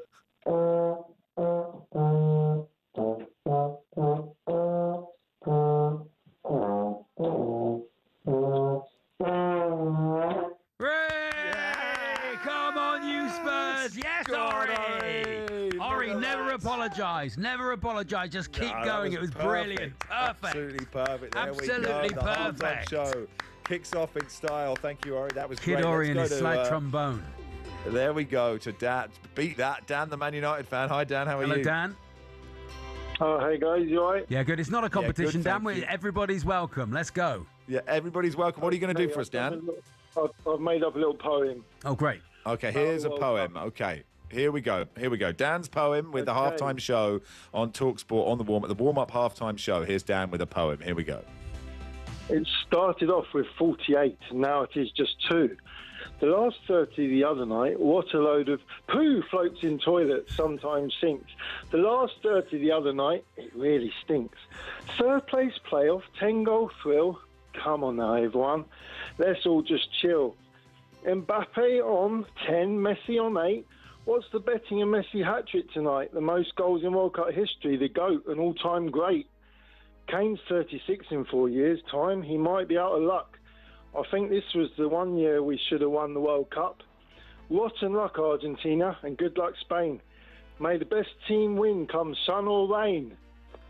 Yes, Dan. stuff, Very isn't it? good. Well done, Dan. I was interested when we got to luck what you were going to rhyme it with, but we did well. You did well, Dan. Me too. Well okay, done, we go. Dan. This is trombone to poetry. This is good stuff. Still got time to join the bill for the halftime show. 03717 223344. Oh God, Patrick the Villa fan is here. Hey, Patrick. Hello, Patrick. I can hear Mark Corney spinning in his grave. Oh my gosh, this is a new low. This really is. You better cover that young kid's ears up as well with this, Phil. Okay. And 4 mythos deep. Okay, what are you doing for us, Patrick?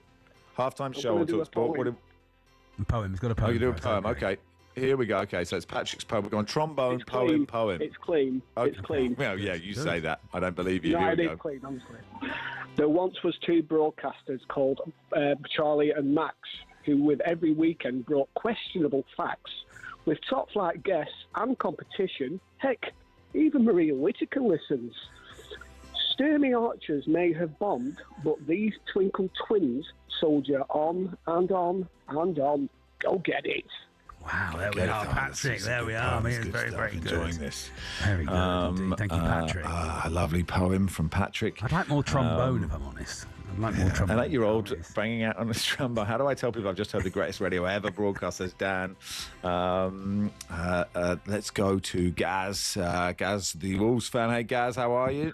Friend of the show. Hello, broadcasting legends. How the devil are we? Very good, thank you, Really Gaz. good, thank you. Well done for joining the bill. 03717 223344. If you'd like like to join the bill for the halftime show. It's what we're currently doing as a halftime show. If you're just joining us, we've been asked to do a halftime show. Whatever skills you've got. Where's Elvis gone? Where's Elvis and gone? The trombone. I don't know where Elvis has gone. Gaz, what are you going to do for us, Gaz? Well, you know me as Gaz the Wolves fan from Telford, of footballer game fame and texting in quite a lot. Yeah, quite a lot. At the weekends, I'm actually a full-time rave MC, believe it or not. Let's go. Shout to the Bonanza crew. Let's go. Bonanza crew. I'm going to do an original lyric that I've done about the philosophy of life to maybe give people a bit of a lift, and I've put a bit of a twist on it at the end. And I've also got a background track that I'm going to play, that I'm going to perform to. Let's go. Let's get on with it. Let's go, guys. Halftime show. Here we go. So halftime, hardcore rave MC. Here we go. 1, 2, 1, 2. Gazzy J inside the room. Hold tight, the talkSPORT crew. Let's go. Yes, sir. Yes, sir.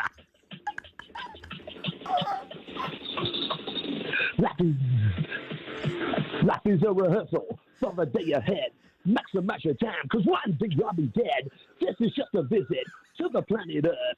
Pump your chest, raise your chin, time to show your worth. And I've got no sadness, I'm that energy. When I spit in bars, my spirit is set free. People try to kick them down, make them lose their way. Now we've won the bronze and it's a new day. Yes, guys. Oh, this is absolutely sensational. Well done, Gaz. Really good. Very, very good. Oh. Thank you. Very good. Is that the end of the halftime show? That is it. We lost Elvis. We had Elvis for a bit. He went home. He's left the building. Oh, wow. Elvis has left the building. Well, if tonight's halftime show is as good as that, then I stand by it. I don't think it's going to be as good as that. If they bring it, I don't know what they've got lined up, but if they begin with a sweet 8-year-old playing the trombone, a couple of poems, and then some hardcore rape MCing. Oh, really was. Mark, the Wolves fan, says, Christ almighty, lads. It's good. How dare hold you, on, Mark? I think Roy's back. I think we've got Elvis back. I think Elvis is coming. Oh, have we got Elvis? I think we got Elvis. If we can. Is Roy there? Hey, hang Roy. on a second. It might not be the end of the. Keep the music, the halftime music. Yeah, come on, going because it's still going. It's still half time. You are. Everybody gets on. You are listening to talkSPORT. 03717 223344. It is the halftime show on talkSPORT. Max Rushden and Charlie Baker with you. We'll be back broadcasting to normal broadcasting in about 5 minutes' time. But for the time being, it is the halftime show on talkSPORT. Max Rushden, Charlie Baker. Dave has been in touch.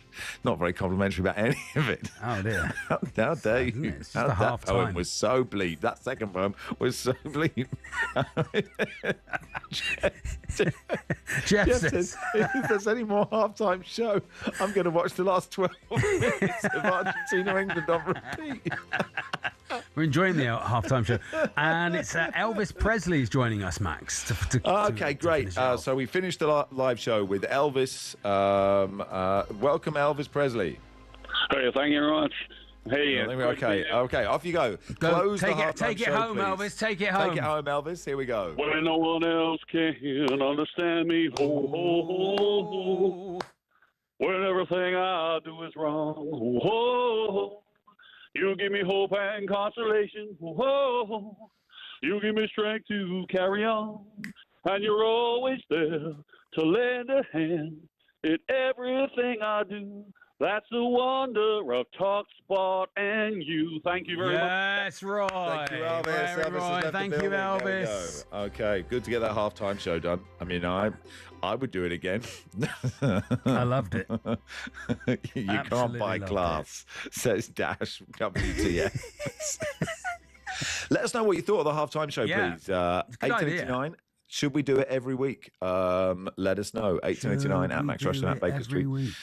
It is the warm-up on talkSPORT. We'll do the footballer game in just a. If you'd like to play the footballer game, by the way. Oh, yeah, we need someone to do that. We're back to the normal show. If you'd like to play the footballer game, 03717 223344. If you want to play the footballer game, 03717 223344. And we'll play that in just a second.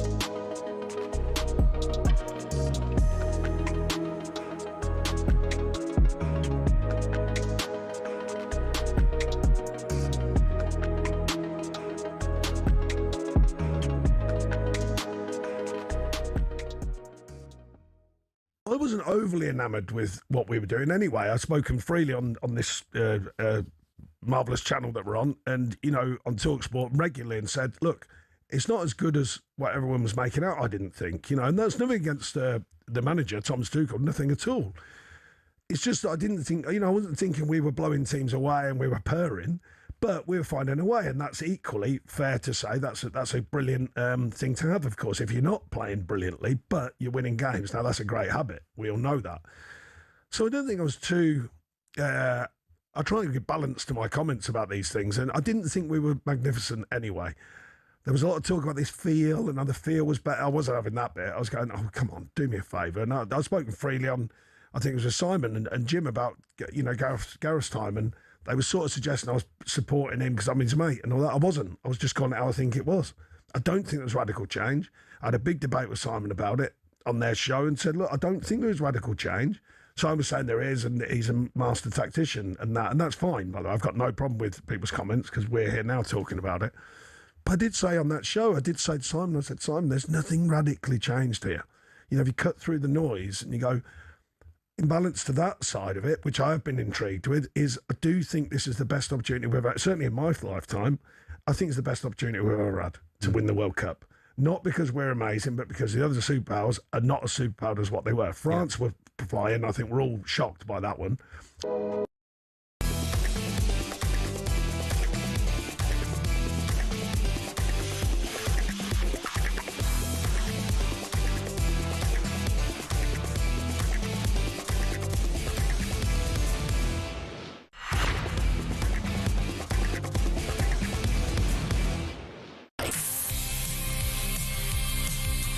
Steve the Toon Fan says, I love the halftime show. A halftime show every week, says Robert. Yes. Good idea.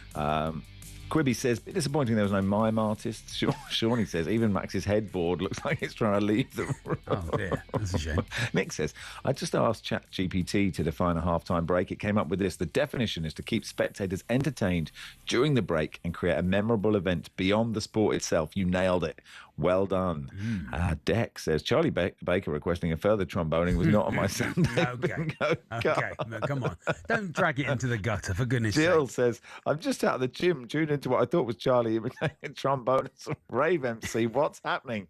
Are you guys okay? You've got to do it every week. The funniest thing you've ever done. For Max anyway, says Paul and Horsham. Thank you so much. Halftime show was brilliant. Do it every week, says Ali. Okay. The AC Milan fan. But it's not on us. It's on Jeff. It's on management. It's on Jeff Stelling if he continues to ask for it. Yeah, but Jeff demands it. Also, if the listeners and the acts show up, we can't do it on our own. We're not the halftime show. No, we're not performers. The show. Yeah, we're not performers. There's nothing. We don't do that kind of stuff. In Phil this says the situation, greatest we radio are ever. Spain and Argentina in this situation.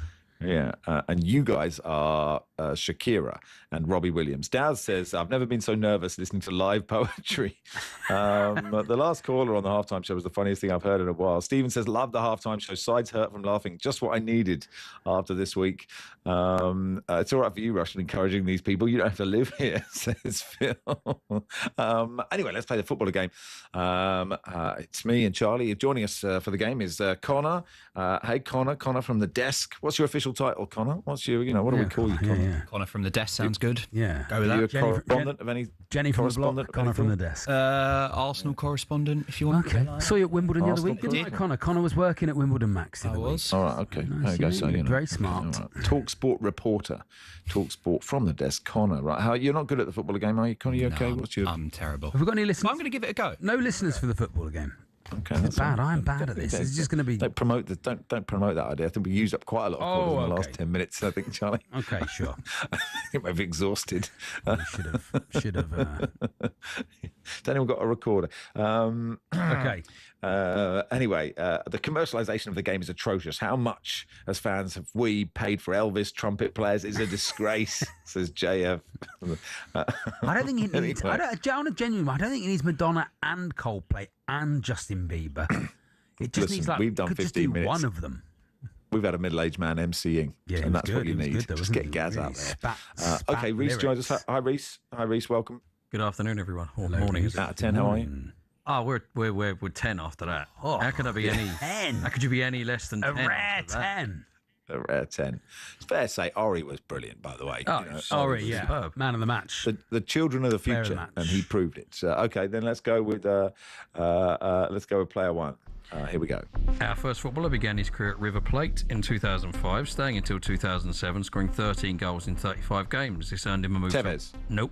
Real Madrid, where he played between 2007 and 2013, scoring 107 in 190 before moving on to Napoli in 2013, where he stayed until 2016, scoring 71 in 104. This should be easy. Yeah. Higuain. He is Gonzalo Higuain.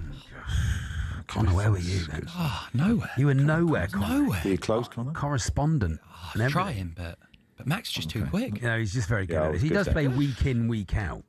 Paul in Hart says, what about a 3-hour halftime show next time? Listen, that's what the callers want. That's what the callers Mark will in get. Wolf says Higuain. Too late, Mark. Yeah. Well, he was right about his late. No, he was right. We can all Google it, Okay, then Mark. so Max 1, Charlie 0, Connor 0. Here we go with player 2. Our second footballer began his career at Barcelona, where he stayed until 2011 without playing or scoring. He moved on to Arsenal in 2013, where he stayed until 2022, scoring 8 goals in 183 games, and was loaned out twice by the Gunners. Once in 2013-14 to Watford, where he played 8 games without scoring, and then Real Betis in Mohamed El Neni. Nope, where he didn't score in 23. Then moved back to Barcelona for the 22-23 season, playing just the 3 times without scoring before moving on to Sporting Lisbon in 2023, where he scored once in 10 games. He's currently at Real Betis since 2000. Hector Bellerin. He is Hector Bellerin. Had to get that one. Had to. Very good. Too slow. I'm not happy with that. Stylish guy, isn't he, done. Bellerin? Yeah. Very good, stylish guy. Good player. Good player. Maybe Okay. underachieved. Yeah, no, Would you say he's good guy. underachieved? He's good for us. Slightly. Yeah. Underachieved, What I'd do you say. mean he underachieved, Hector I Bellerin? think he could have been better than he. Injuries. I mean, he played Injury. almost 200 times for Arsenal. Yeah, didn't win the league, 200 though, times did for they? Arsenal's quite Held good. them back. Held them back. What level are you saying about Hector Bellerin? I think that's ridiculous. Is that your phone? Are you trying to get drive? Are you, trying to get drive again? Hector Bellerin, was he all Call right? us now. Hector Bellerin held Look at his Arsenal silly back clothes. 10 That's years. the sort of thing you have to say, isn't it? Yeah, He always he's- looks smart, listen, very listen. stylish. Listen, he's like, if we are the woke nonsense Listen, of Max, this radio I'm impressed that I know who Hector Bellerin is. Okay, well, you set your own bar where you want to set your own bar. If you want, Charlie, there That's you go. the bar. You can I'm- leave with your that's head the held bar. high. If you showed me a picture of Hector Bellerin, I would be able to say that's Hector Bellerin. Look, it's good. Look, if you set your expectations low in life, then you can achieve them. Can't be And good at that's, everything. That's very much the opposite of the kind of reach for the stars Instagram reels that many other people say. It's not really go get it, is it? I'm not very go get it, is it? That's true. That's not very true. But then you can't just be go get it all the time. Imagine that'd be exhausting. Oh, that's true. Yeah, it's quite noisy, isn't it? Anyway, let's go with player 3. Here we are. Our final footballer began his career at Bury in 2002, staying until 2005, scoring 18 goals in 88 games. He moved on to Preston between 2005 and 2007. James Vaughan. Nope. Scoring 33. Nugent. In 94. John He is Macken. David Nugent. Yeah! There we go. Baker! 1 goal for England on debut. 1 goal for England on debut. on debut. Nugent. My God. That's sensational. It's 1-1, lads. We keep going. No, we don't. That's it. Well, that's it. Charlie, have you ever got one in the football game? Only when it was Jason Roberts, because it was a Torquay one. Got it. And how do you feel now? Oh, I feel amazing. I wish I knew more about footballers.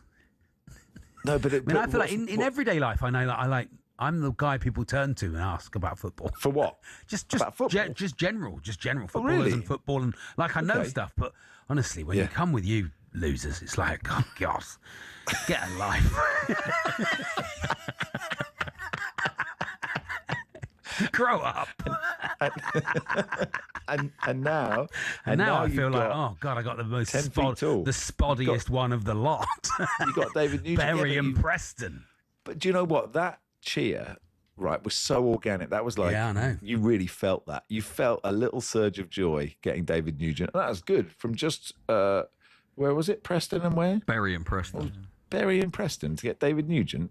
I'm very impressed. Pretty good, eh? Charlie, I'm impressed. For the first time ever. Thank you. I'm impressed. Well done, everybody. Thanks. Thank you, Connor. Thank you. Thank you very much, Max. Well played. Well played. Done. Thank you, Reese. Thank you, producer Reese. Cheers, guys. Nick says, tomorrow drive, I hope they don't bother with the World Cup final and hit the headlines with, did Bellerin hold Arsenal back? 8:10 text us now if you think, I don't think that's, I just don't think it's fair on Hector Bellerin. I think you're not. Okay, I'm going to look at his having a stats. I'm going to serious go back on his conversation. stats. I'm going to have a look back at his stats. I always liked him as a player. He's good. Damaling Lama says, I was expecting you both on those warm-up exercise bikes during the halftime show just to keep loose. I mean, that is a question that, you know, now we've had the halftime show. Like, do we have to sort of push? Oh, yeah. Now? Yeah. Like, do we have to go again? Could we pull a hamstring? I don't know. Barca Jim's been in touch. He says, genuine gold standard radio is what he says about the halftime show. He says the value of gold can go down as well as up. Gee, come on, Jim. You said this is magnificent, is what he said. It is Max Rushden and Charlie Baker. 4 caps for Spain, Max. Do you think he's... Yeah. You know, has he reached his potential? Is what I'm asking you, Max. He's done a great job, and you know, he's a man of the world. He's urbane. He's a man of the world. Yeah, he no, I cares like about him. things. I like him a lot. Cares about climate change. I like that, You know, cares about people. He's a good man. World Match Play Darts tonight from Blackpool at 7 o'clock on talkSPORT 2, and we have commentary, of course, of the World Cup final. 8 o'clock tonight. It is Spain versus Argentina. Adrian Durham is your host, live from New Jersey. Hey. Jim Proudfoot and former England captain Stuart Pearce, your commentary team. And that is live on talkSPORT at 8 o'clock. It is Max and Charlie with you on the warm-up. We are here until 1. That's when we're here till. Tim Vickery, South American football expert, will join us. We'll do some Argentina stuff. Ben Jacobs will do some transfer stuff too. And we'll play guest the attendance with top comedian Justin Morehouse, all in a second.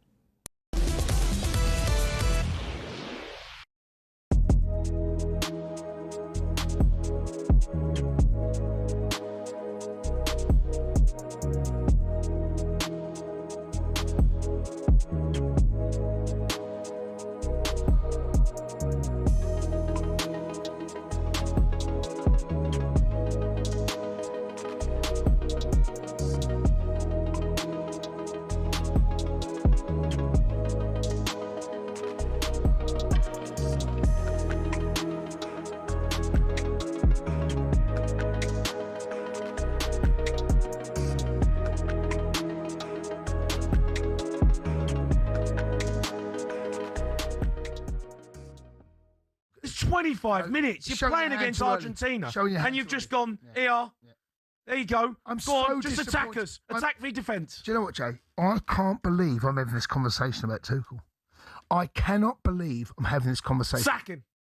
Sack him. It's just rinse and repeat as England. And I don't know whether he looked back on that Mexico game and got drawn into how comfortable he felt. No, Jay, I'm not giving you an answer. I'm trying to find a reason. I'm trying to get into his head. I don't know the answer, Jay. Any more than you. Don't, Jay. I'm trying to find a reason. But why bring up? Why put Bellingham on the left? Jay, I don't know. Why not bring Rashford on? I don't know. Why not bring Saka on? I don't know. Like, I'm trying to get. What was he thinking? I don't know. I'm trying to get into Tuchel's head because the lads were dead on their feet, and if you're going to go to 5 at the back, which I kind of understand in one way, I do. But what you need to do is help the. I nearly swore. Help the back 5 because if they can't get out, you literally are on the edge of your box, and you can't defend all the time like that. You need pressure on the ball. You need players to get out, and also you need an out ball. We had no out ball. Nothing. But I can't believe you said that's coaching 101. That's literally coaching. We are sat there, 2 donuts, all right, in the Redwood. 2 people that sit on here, all right? We ain't coaches. We know football. He's the top level England manager, and the whole nation can see that we were camped in, and everyone's screaming, "Make a sub, give us an out." I don't get it, Jay.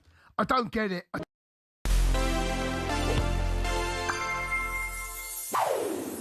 We all know it. That moment when France were reduced to 10 men in the 2006 final. But Zinedine Zidane's World Cup story was so much more than those antics in Berlin. Despite a meteoric rise to prominence in the early 90s, Zidane wouldn't really start his World Cup career until 1998. See, France didn't even qualify for 94, so they had some making up to do on home soil. Ahead of the tournament, Zidane was flying. back-to-back Serie A titles and Champions League finals with Juventus, but things didn't exactly go to plan. In France's second group game, he was shown one of these. I mean, we were so busy getting angry at Bex for his red, we didn't even realise Zidane was getting properly dug out in France for the 12 days before.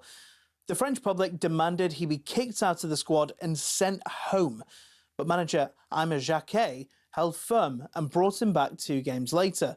After his return, he'd start every game until the final, where he was quite simply brilliant. He scored not once, but twice, and this was the moment he'd been waiting for. There was national jubilation, and all was forgiven. He was even rewarded with a Ballon d'Or to cap off a near-perfect year. France won the Euros 2 years later, and so were red-hot favourites at the 2002 World Cup. But the table will tell you things did not go to plan.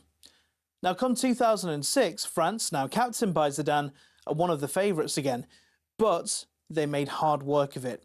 They won just 1 game and finished second in their group, which meant they had to beat Spain, Brazil and Portugal en route to the final. Then, the moment we all remember. Zinedine, just leave it. Walk away. Zinedine, no! And that meant he became only the second player in history to be sent off twice in World Cups. France lost, but he still won the Golden Ball. As you can see, he was thrilled. Or furious. Zidane never played again, but across 3 tournaments his story had everything. Disgrace, glory, infamy. We don't like our heroes clean anyway, do we?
Good afternoon. It is the warm-up on talkSPORT. Max and Charlie here till 1. Barry says, I literally cheered when Charlie got David Nugent's legendary performance. This is Nick Harris, the journalist at Sporting Intel on Twitter, saying, BBC commentator Steve Wilson makes a great point about the irrelevance of the World Cup third-place playoff. Steve Wilson said, do you remember who won this match in 2022? I had to look it up. Croatia beat Morocco, and I was commentating on it. Hey, a man after our own heart, Max. That's great, isn't it? Anyway, look, it's the World Cup final today. It's Argentina versus Spain. Commentary on talkSPORT from 8 o'clock tonight. Let's talk to South American football expert Tim Vickery. Hey, Tim. Hello, Tim. Hello, very good morning to you. I've just been, the trails and so on. There's other things going on. Apparently, there's some boxing and there's darts. Golf. There's nothing else going on. It's a World Cup final. Listen, Tim, as you know, the tournament finished on Wednesday, and we're all looking forward. We're also just to transfer gossip for the rest of the time. How do Argentina win this game, Tim? Yeah, I think this is a tough one because they've got themselves through 4 rounds of knockout football, and it's been down to the wire in each of them. And they're now up against the stiffest test, I think, by some distance that they face this time. And there is no way that Spain are going to self-destruct the way that England did and the way that Switzerland did. It's just not going to happen. So I don't know. I mean, against France in the last World Cup final, I think France were clearly the favourites, clear favourites. And with that array of attacking talent, it's exactly that Argentina don't want to defend against. This is, I think, the frustration for England fans and what could have been on Wednesday night. So what did he do? What did Argentina do? They brought in Di Maria, who hadn't played in the semi-final, and they used him on a different flank. We thought if he's going to come in, he's going to attack the French left back. He didn't. He attacked the French right back. No one had seen that coming, and so Scaloni there had done something just to take the initiative, and Argentina were 2-0 up and coasting before France had woken up. You know, they woke up late in the game and they gave us all that fantastic drama. What does he do this time? He doesn't have a Di Maria. He doesn't really have a joker in the pack. What does he do to try and take the initiative away from Spain? Well, at least he will think that Spain can't hurt him as much as the French front line could. So you can stay in the game, and sometimes Spain do have problems translating all of their possession and their territory into goals. You know, the fabulous performance, it is the greatest performance of the World Cup, I think, that they put in against France in the semi. It was aided by a kind of random penalty. You know, it's 0-0. There's nothing in the game. Nothing's really happened. It's an overhit cross by Cucurella, and Adina gets himself in a bit of a mess. But you know, there's no threat to the goal. It's nothing that Spain have created. But they're 1-0 up, and once they're 1-0 up, watch out, because they put you on the carousel. So Argentina, I think, will feel that it's a case of staying in the game. Whether I think the referee needs to be tough today, needs to be very, very tough, because look at their approach at the start against England. We noticed it, Tim. Indeed. But see, last half hour against England, there was none of that, because they wanted the ball to be rolling. They wanted rhythm in the game, and they had all of the game. But the first half hour, because they're aware of England, you know, they know that they could easily have lost to England had England deployed their resources in another manner. So it was all break the rhythm, frustrate them, get under their skin, break the rhythm. And maybe they got away with 1 or 2. And I think the referee will have to crack down on that right from the start. There's obviously memories of the World Cup final, the previous one involving Spain in 2010, when, unfortunately, I think the English referee, and I understood what he was trying to do. He was trying to apply kind of common sense. Let's keep everyone on the field. But it was the wrong approach for that game. And he let Holland get away with too much. So I think the referee has to crack down right from the start. And clearly Argentina will be thinking on ways do they put someone close to Rodri just to stop him dictating the rhythm?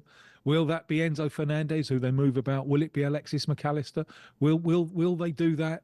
But then Argentina have to solve the problem of how do you beat a Spanish defence that's only conceded 1 goal.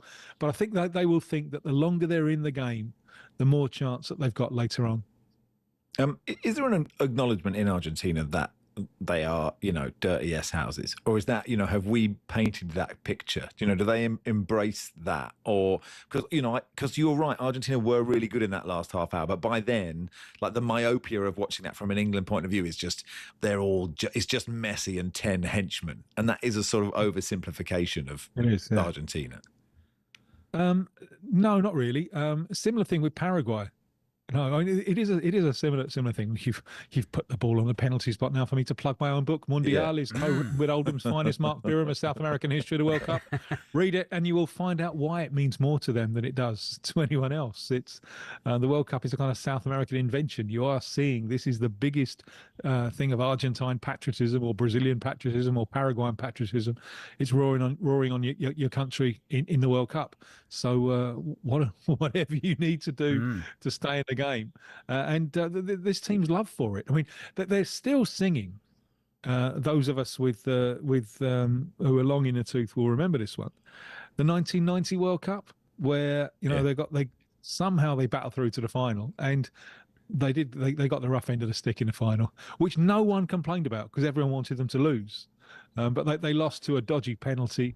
They had a clear penalty that they didn't get. They had a couple of players sent off. You think, well, was that really a sending off offence? They're still obsessed with it. They still sing songs about the 1990 World Cup. They still do it. And this team, with more football than they played in 1990, reminds Argentines of the of that side that kind of battled through and did what was necessary to get over the line. So no, in Argentina, this team is just a collection of heroes. I've got a question for you about. I know you live in Brazil, Tim, and it's just a question about humans, really. A lot of England fans, a lot of people checked out after Wednesday night. Just go, right, well, that's that. Well, I won't really engage with the World Cup anymore because it hurts too much. Does that happen in Brazil?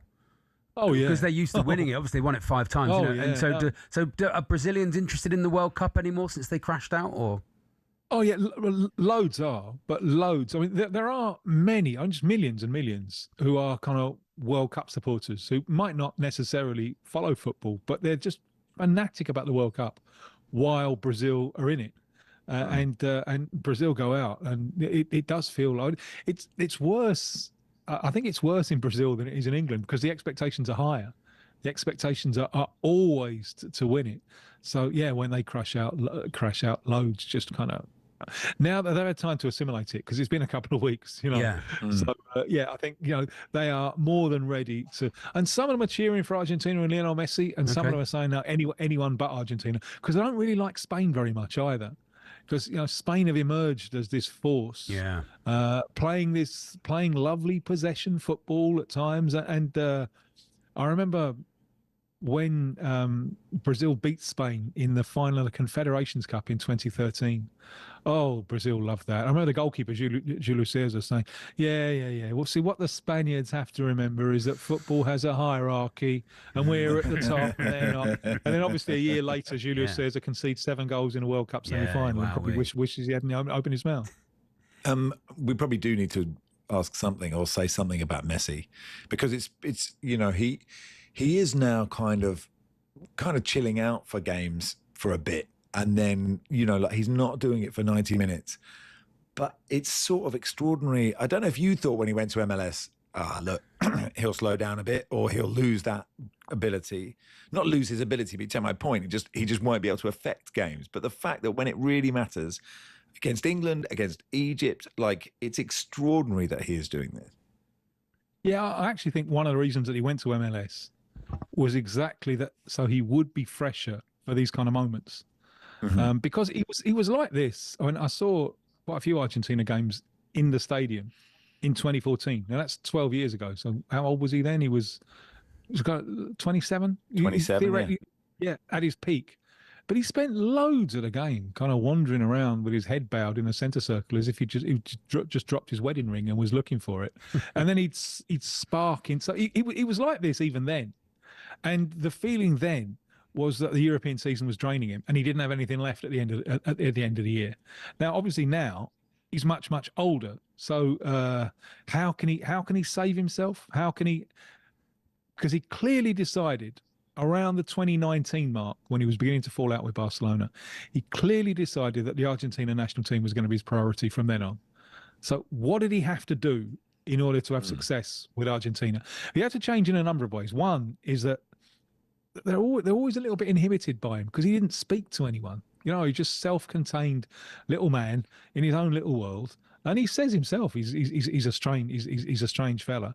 And imagine you get called up for Argentina and you're training with him. All you want him to do is notice you and give you some praise, and he doesn't say anything. So he changed that.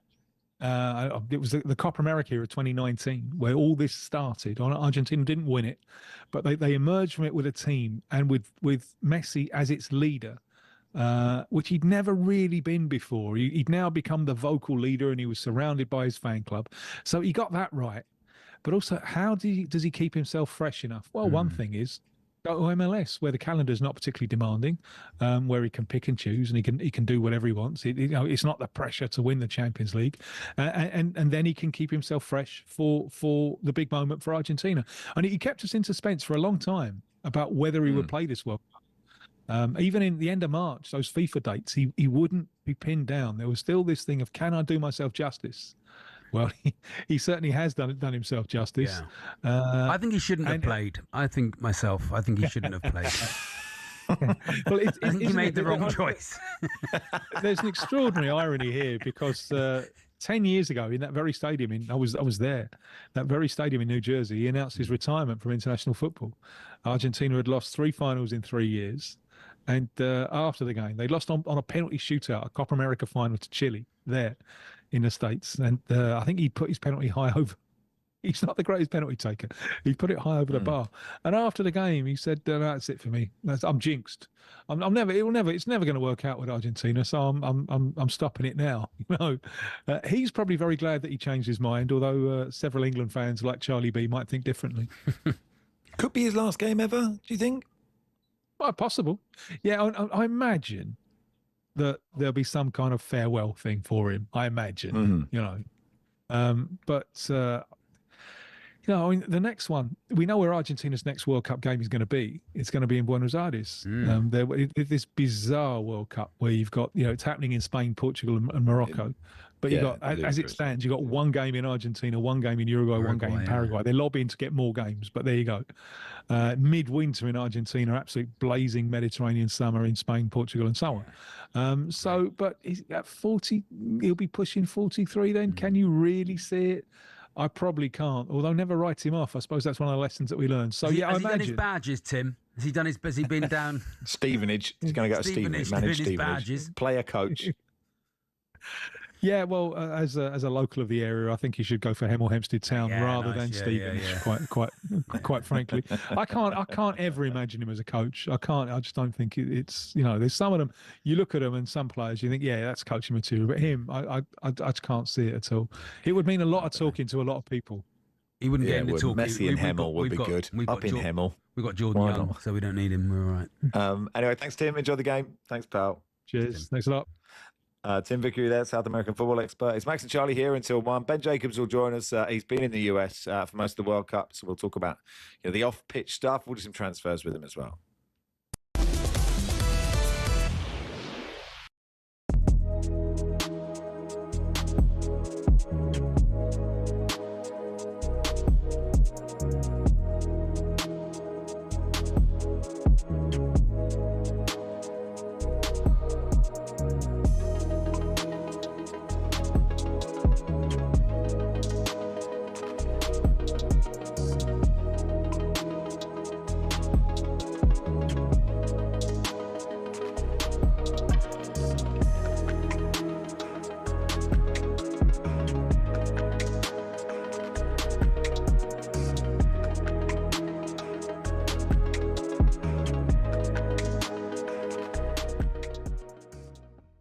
We've been talking all morning about Thomas Tuchel. We've been talking all week about him and the fact that he's questioned England's DNA, whatever that may be.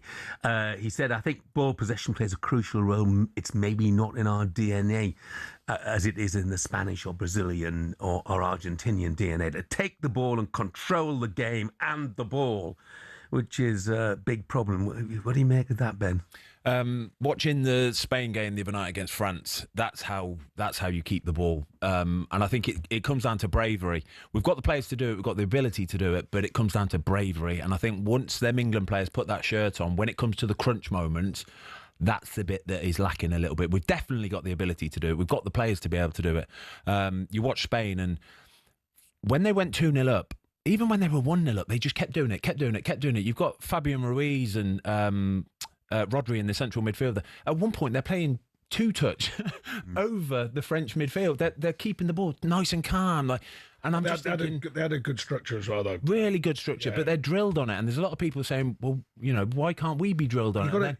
You've got to want the ball as well. You've got to want it, but it's bravery, isn't it? It is. And bravery comes in a load of different forms. So People think bravery might be a Dan Burn getting his head, and it is a form of bravery, but when it comes to the crunch moments, it's that calmness under pressure in the big calm moments where you've got to go, right, just woof, woof. And I think Argentina a bit, look at Messi, see how calm he is, and I think that filters through the team as well. Yeah, he can carry you out of trouble, Messi, can't he? Give him the ball, he carries it up the pitch, he takes the pressure off. That's what we were lacking as well, just an individual who just could carry it up. Oh, it'd be lovely if we had one of them, one or two of them at home, I think. I think it's a bit unfair because he took Gordon off, and I think Gordon's grown into the tournament, I thought, because he had a lot going on at the beginning, which I spoke of, because with the move and all that sort of stuff, a lot to handle, if you like. But I think he's grown into it.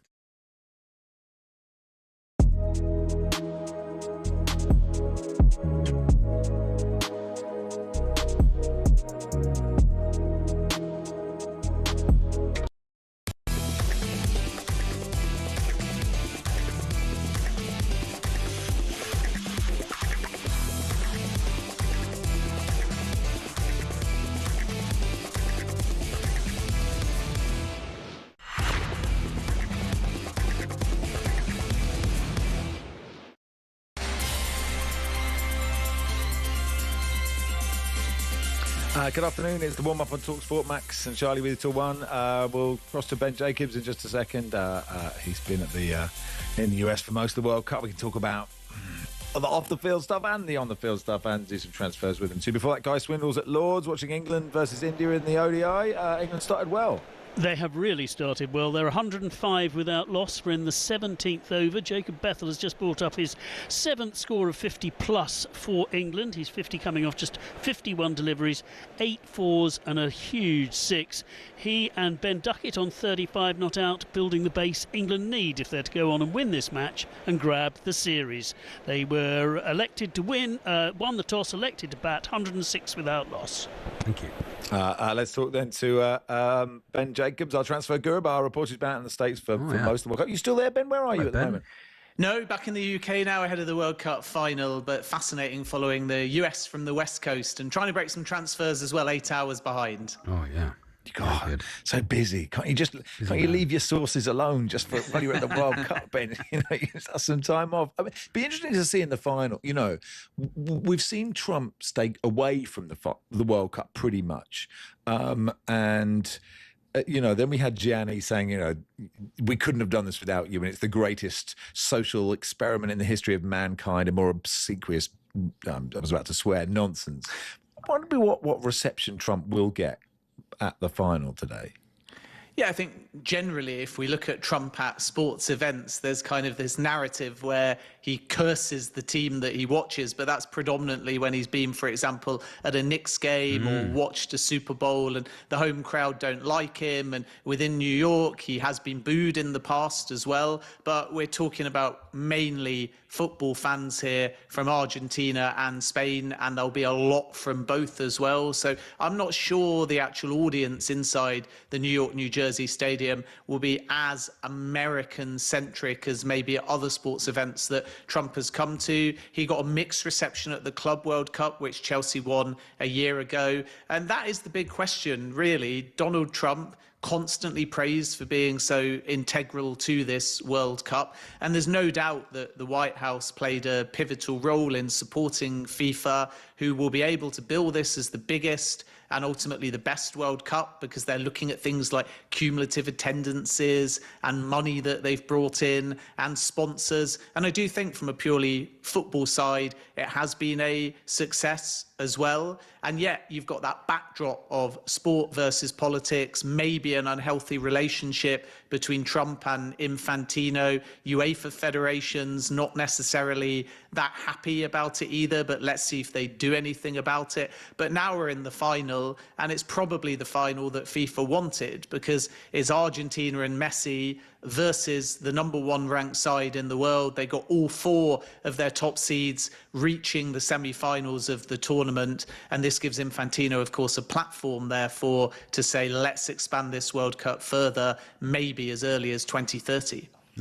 Yeah, which is interesting. I mean, obviously, it's had more attendance, it's had more games, you know, like these sort of obvious things that people should point out. It is odd. He did say about Spain. Trump said about Spain, Spain is a terrible partner. They don't pay. I don't want anything to do with Spain. Cut off all trade with Spain.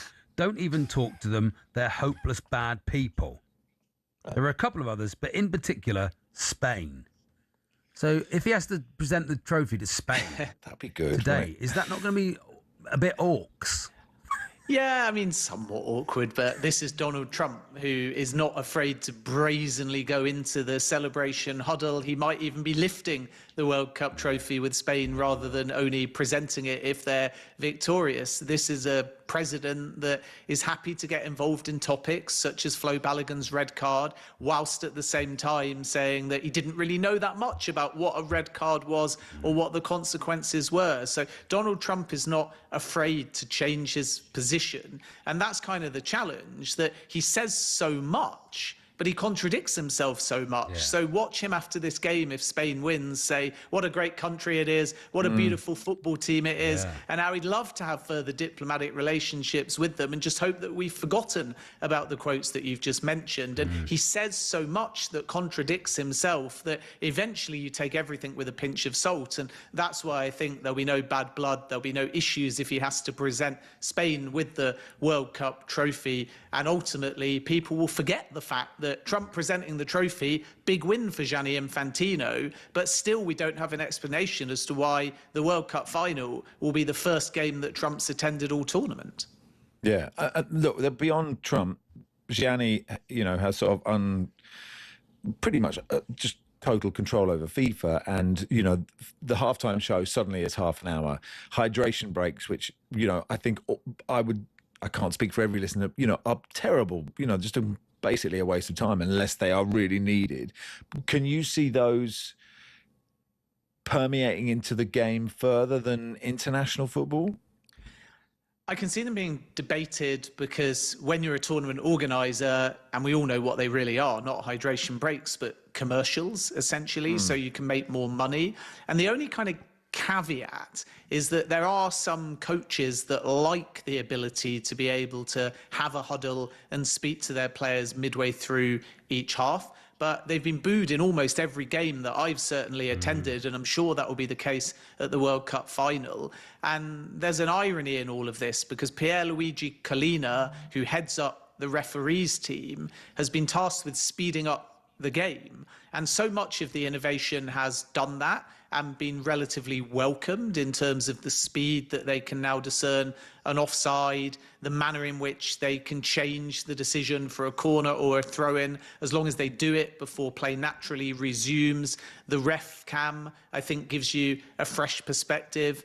But then the hydration break just creates a 3-minute pause and delay. And what I don't like about it is that in America anyway, let's see whether it translates to Europe, so many fans just saw it as an out-and-out break and left their seats. So then when play resumed after 3 minutes, there was a scenario where there were way more empty seats. There might be a halfway house, because when I've seen these hydration breaks, I've purposely looked at the players, and after about 90 seconds, they're ready to start. And there were so many instances, if you watch USA Paraguay or USA Australia, where all 22 players were back on the field, just standing there and basically waiting for the clock to go down because the host broadcaster was on a commercial break. If you said 60 seconds during a stoppage in play where players are often going and getting a drink anyway and then immediately restarting, maybe that gives the coach the chance to impart something but doesn't slow down the game. So I think that... But it happens unofficially anyway, doesn't it? It happens unofficially anyway. A keeper goes down, but, you know, someone goes down.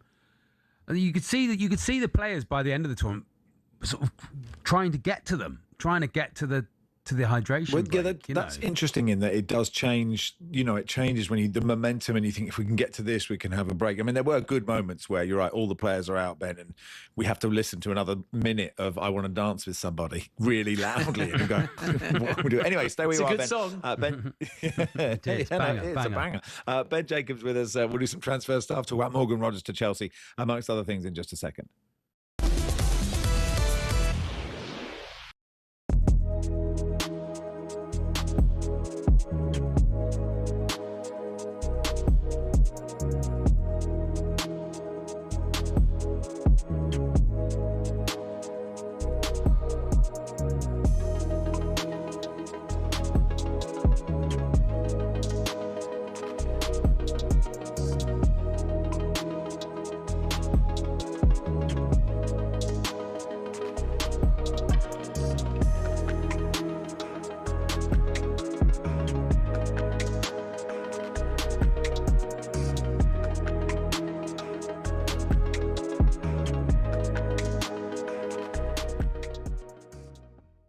He has to go, mate.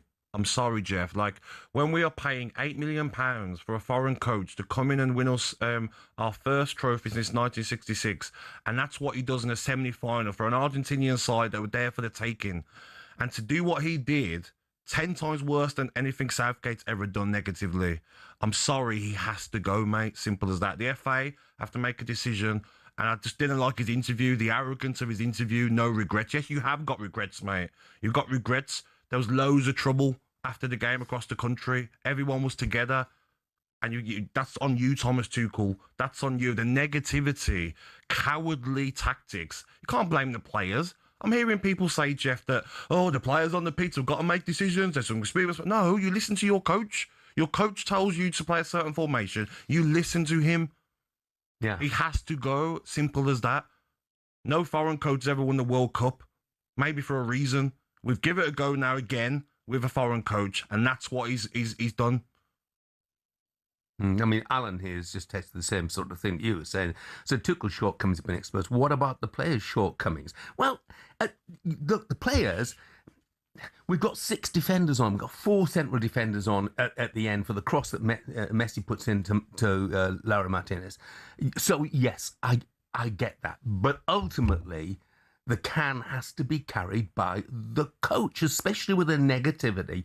I mean, look, everybody said this, but the negative. Anthony Gordon is flying. We scored a brilliant goal. Brilliant goal. You'll have loved, the fact that Kane, Declan Rice, who's soon to come off as well, Morgan Rogers, and a lovely finish to Anthony Gordon.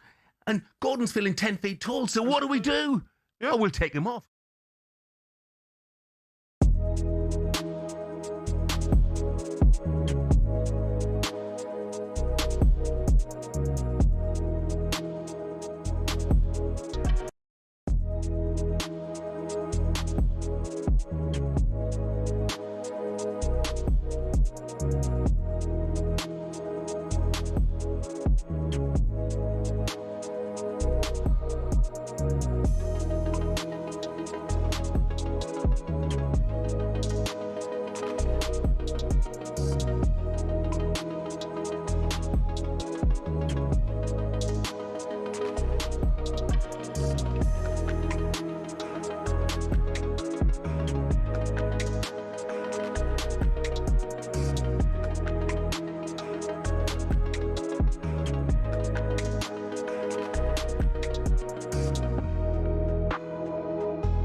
Good afternoon. It is the one on talkSPORT. Max Rushden and Charlie Baker with you until 1. Let's get the latest from the Open Championship with Arnold Clark.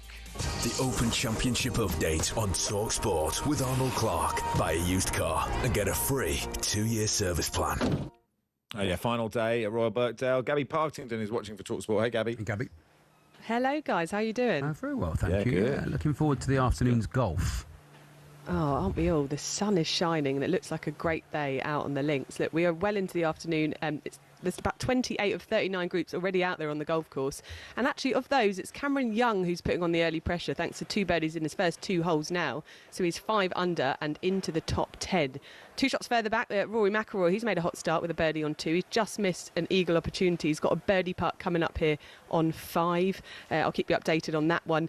We are really just counting down until the final pair. Sam Burns, who actually wasn't meant to be here this week because his baby girl was due, his second child. She actually came early, so he is here and he'd be pleased to do so because obviously he shot that 62, didn't we? And now he's in contention once more. So he's 2 shots. He leads Ryan Fox by 2 shots. But I've got a good stat for you guys.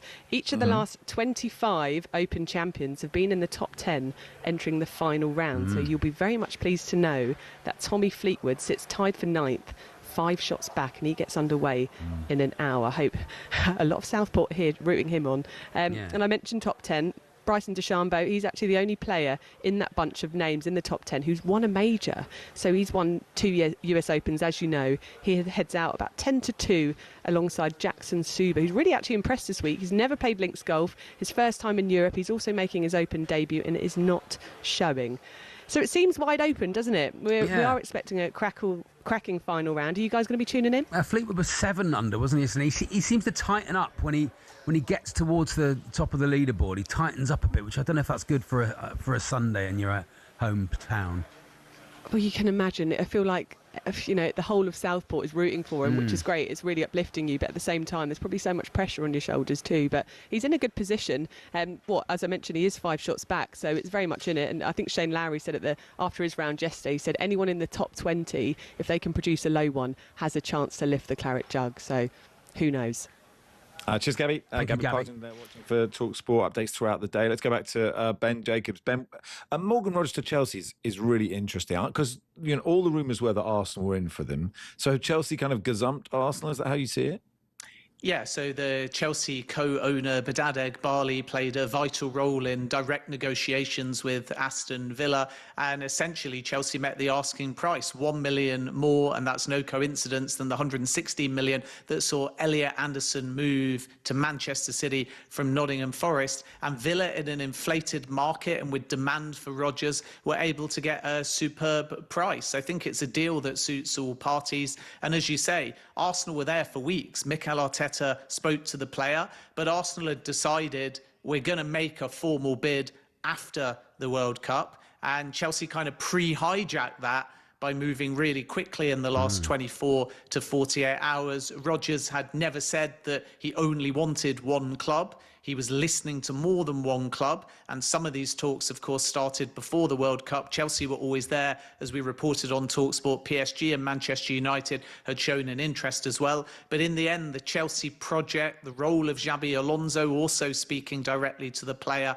and the co-owner Badadeg Barley combined to allow Chelsea to move really quickly in anticipation of that formal Arsenal move. And Chelsea have one of their own top targets in Morgan Rogers, who of course can play on that left-hand side or in the number 10 role. Well, that was the question, is about where he fits and, who leaves, or does anyone leave Chelsea? Is Enzo, because you've got Caicedo, Enzo, Palmer is probably your 3 in midfield. Lavia is there as well, I guess. He doesn't, he does play off the left sometimes, Roger, but you imagine he's best in the 10. Alonso plays a back 3, doesn't he? Have you worked out how this fits or who might move?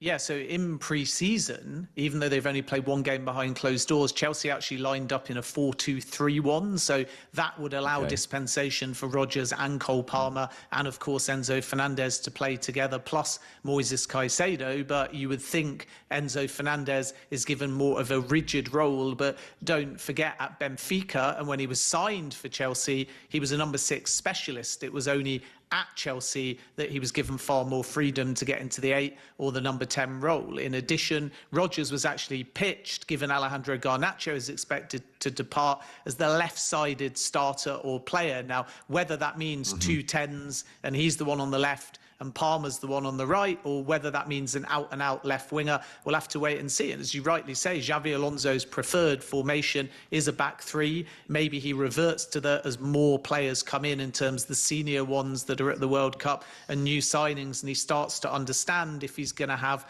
full-back predominant players or more like a left-back and a right back. We need to understand the role of Reece James in all of this as well. You think right back, but Enzo Maresca in particular was a big fan of playing him in central midfield. So there will be Chelsea outgoings as well. But I'm led to believe, even though Enzo Fernandez has got a question mark over his future, it's not as simple as concluding that Chelsea need to sell Enzo Fernandez for 120 million to offset the Morgan Rodgers arrival. It's more that Chelsea will have several outgoings that allow them to move this aggressively in the market. But in a perfect world, I think Chelsea would like Enzo Fernandez to stay. Are you surprised from the player's point of view, Ben, that he seems to have chosen Chelsea then? I mean, is the Chelsea project an attractive one for a player? I mean, I would have thought Arsenal, Champions League football, current champions, direction of travel seems really amazing. I can't see why you choose Chelsea over that. Yeah, I think that Chelsea pay competitively. Chelsea is in London. Chelsea is an ambitious project. It's one season without European football, but it's hyper-focus under a brand new manager. And then the expectation is a player like Morgan Rodgers can lead Chelsea back into the Champions League, maybe because they can only focus predominantly, at least on the Premier League or domestic football. They can make more of a push to try and close the gap on Arsenal. Of course, if you only think about next season, Arsenal have got Champions League football and Chelsea don't. But there's other factors at play here, and Rodgers has agreed to a 6+1 deal, so it doesn't feel like he's in a rush to specifically be wanting everything he's hoping for from a project in the first season that he joins. And then, more importantly, in my opinion, we have to remember that Andrea Berta likes to spin multiple deals to the point of near fruition and then finally bid. And Arsenal took too long. Arsenal took weeks to get to the point of saying we might bid for Morgan Rodgers, or we will bid for Morgan Rodgers after the World Cup. And Chelsea were just more decisive. They said, we want you, we'll bid for you, we'll pay what it takes. And players, I think, like that clarity and to be settled early in the summer. And now Rodgers can return from the World Cup and know immediately where his next destination is. And that, of course, is Stamford Bridge. It's so, with Chelsea with no Europe spending money and Tottenham with no Europe spending money, I think this season's going to be, it's fascinating to see how that all plays out. So like we've had a message from an Arsenal fan, Ryan, sort of saying that about Berta and him taking the blame for Rodgers and this window being, he says, an absolute joke. They've let Trossard go as well. So presumably they will do business now, Arsenal. Who are they looking at?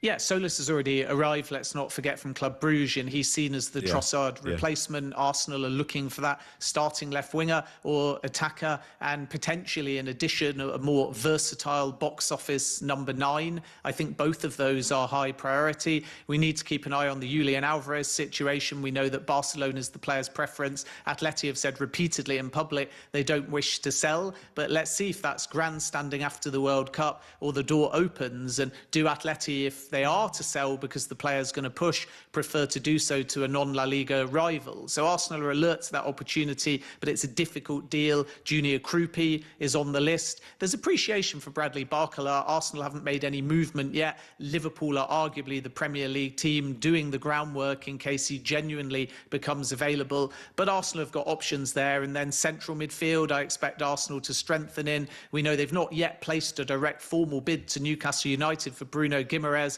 but that could change soon because they've tabled numbers via intermediaries. And then because of William Saliba and his back injury, Arsenal might need to look at a centre-back as well. So they will be busy between now and the end of the window. But there's no doubt you can't sugarcoat the fact that Morgan Rodgers was Arsenal's #1 target. They planned to bid before they got there. Chelsea won the race. And again, they haggled over Jeremy Monga, and that opened the door for Enzo Maresca to join Man City. He knew the player from Leicester. He called the player, and suddenly Man City paid what it takes. Arsenal didn't, and there was only 3 or 4 million difference because that was a much lower deal. And again, they missed out on Monga as well. So it's been a very disappointing start to the summer for Arsenal, especially when you consider they're the defending Premier League champions. So you would expect them to have pull.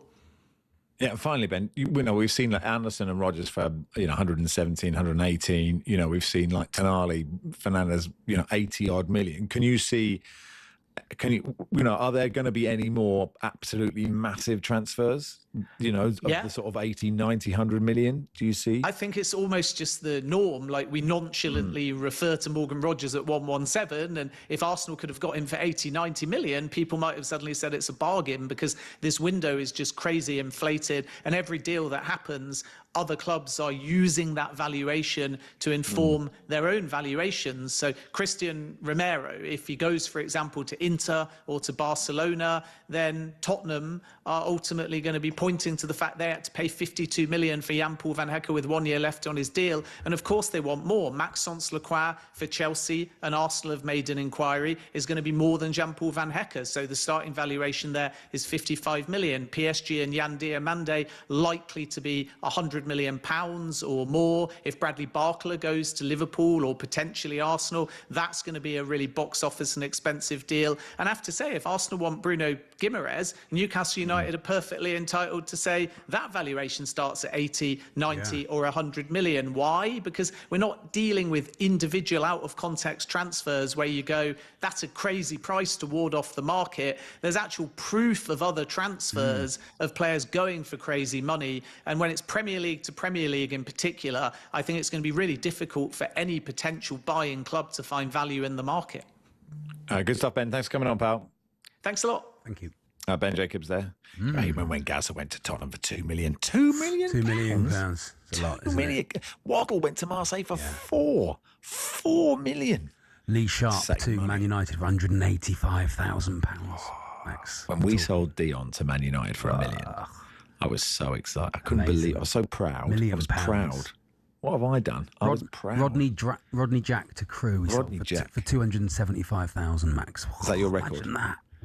What's the most Torquay have spent? I think Cambridge spent 70, something like that. 70, 80. I think we spent 160 on Claridge. £160,000. Maybe it was 200. Claridge. I should check. Good player. We got him back. We bought him back. Claridge. You bought him back? We bought him back, yeah. Don't buy players. Come back. I think he was at Luton. Why would you go there? £160,000. Wow. Broken the bank. Smashed it. But that is a lot. It's a lot for Cambridge United. What someone's earning in 2 days. I know. Now. I know. It's what we get for one shot. I can't remember when we last bought a player, honestly. We paid for Ryan Loft. Did you? Yeah. Did he convert? Not Was there yet. a Loft conversion? That's what I was going for. It was not. Yeah, I know. It was good. I enjoyed it. Was he sponsored by Velux? He is. Well, he's tall. He's lofty. He is tall. Let's do Justin Moore. Yes, please. In just a second.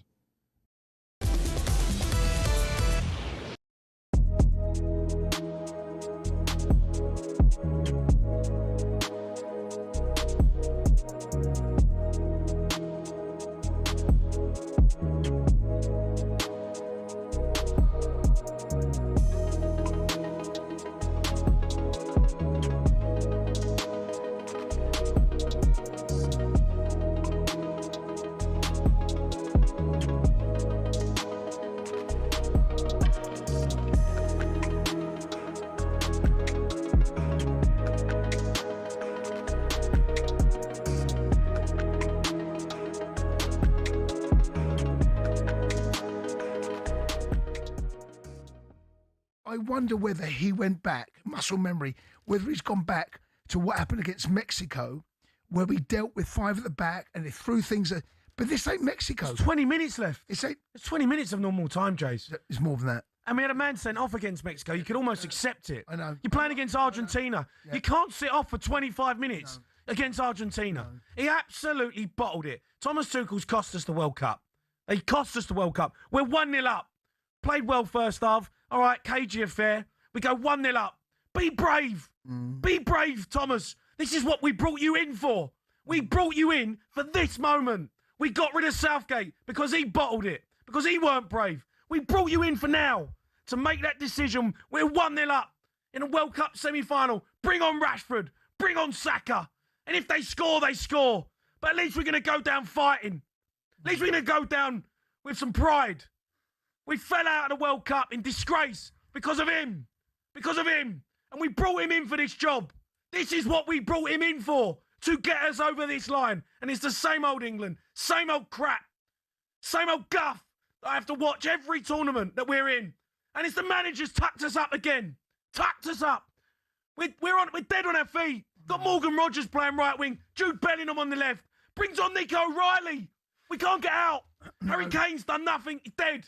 Nothing. Got nothing left. I don't. I can't believe it, Jace. Well, no. Jace, I can't believe it. No, It's a disgrace. He should be sacked. Get him out. Gone. I totally agree. I can't believe that we've moved on from Southgate, and it was, if you look back over how we've limped out of World Cup or Euros, whatever, it was literally rinse and repeat. It's the same reasons. It was cowardice.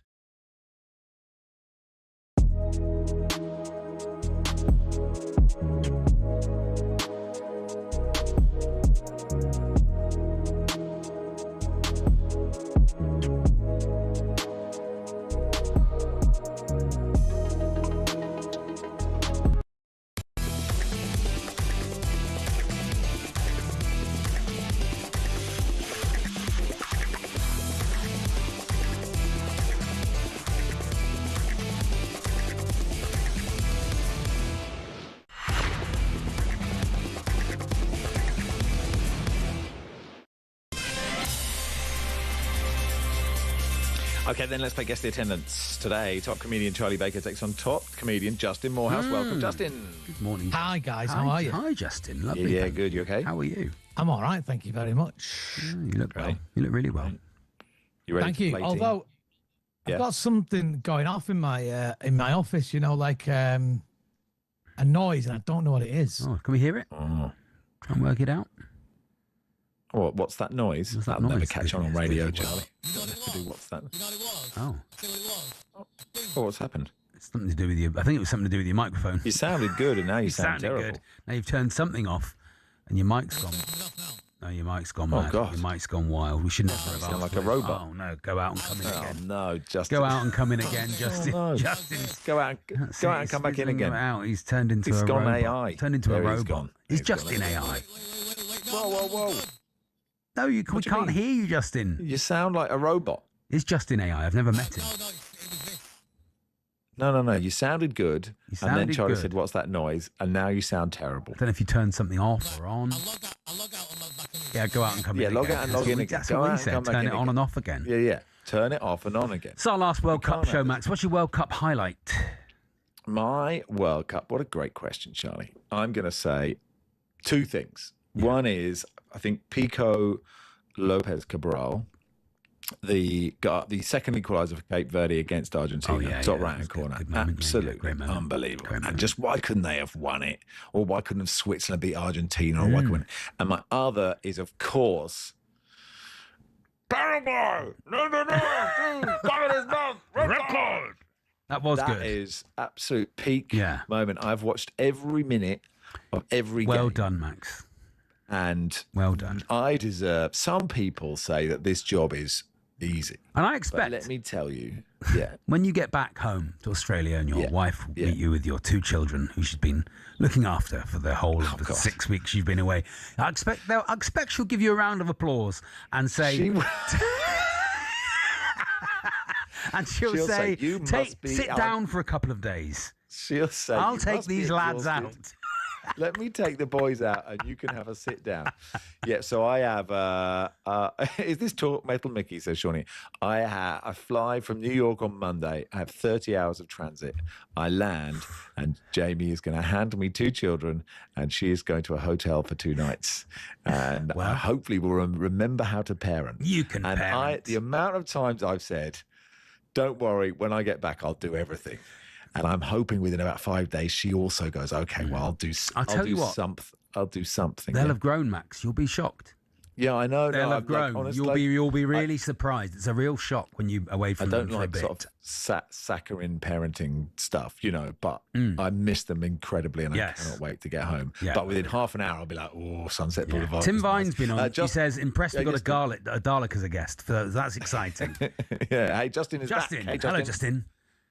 Hi, guys. You all right? Oh, good. You've gone back to Good, 1948. 1970s. It's Peter Jones on Radio 2 Sports. Here we go then. You know what? Yes? I'm absolutely done with this. Oh. Yeah. It's doing my head in. Every week, I can't begin to tell you how much money I've spent on equipment to do this free thing that I do every single Sunday. You sounded great until you went and found what the noise was. Until whoever works for you got involved. Oh, no one works for us. They work for France 4, England 6 yesterday. Jesus Valenzuela from Venezuela, because everyone from Venezuela's surname rhymes with Venezuela. He refereed France 4, England 6. But how many were there to watch the bronze medal match? Well done to the Three Lions. Yes. Charlie. Miami holds 62,000. 62,000. 62,001. 64,478, 1-0 to Justin Morehouse. At Helsinki Olympic Stadium, Manchester United 0, Wrexham 1 in a friendly yesterday. Sam Smith, former Cambridge centre forward, scored the winner. Mohamed El Elmari of Saudi Arabia was booed off, apparently. But how many were there to watch Man United lose to Wrexham? Justin. What stadium was that? Helsinki's Olympic Stadium, apparently. I know. It's just that the Olympic Stadium is brilliant, isn't it? I got invited to this game by my mate. Oh. All right. He said, do you want to go watch United versus Wrexham? I said, is it a Wrexham? He went, no, Helsinki. I went, no, mate. All right, let's... I'd say probably 30,000. 30,000, Charlie? 29,999. 20,069. It's one more. apiece. Okay, let's go to the Abbey Stadium. Cambridge 1, Cheltenham 0 on the 2nd of August last year. Louis Appere with the winner. Craig Hicks of England refereed the game. But how many were there? Charlie. First game of the season. You'd hope for a bumper turnout. Yeah. 6,500. 6,500, Justin. 6,499. 6,673. 200. Great guessing. Baker knows his lower league. 9th of August 2025 at Carrow Road. Norwich 1, Millwall 2. Adam Hertzeg of England refereed this game. But how many were there at Carrow Road? Justin. Oh, I would play this game. 25,000. 25,000. 24,999. 26,546. 2 apiece. What a game! This is so What good. a game! And yesterday in the Scottish League Cup group stage at the Balmoral Stadium in Aberdeen, Cove Rangers 0, St Mirren 4. How many were there? Charlie. 999. 999. Justin. 899. 700. 722. It's a win. Well done, for Justin. Well Moyes. done. Very, played, very Justin. good. Very good. Charlie.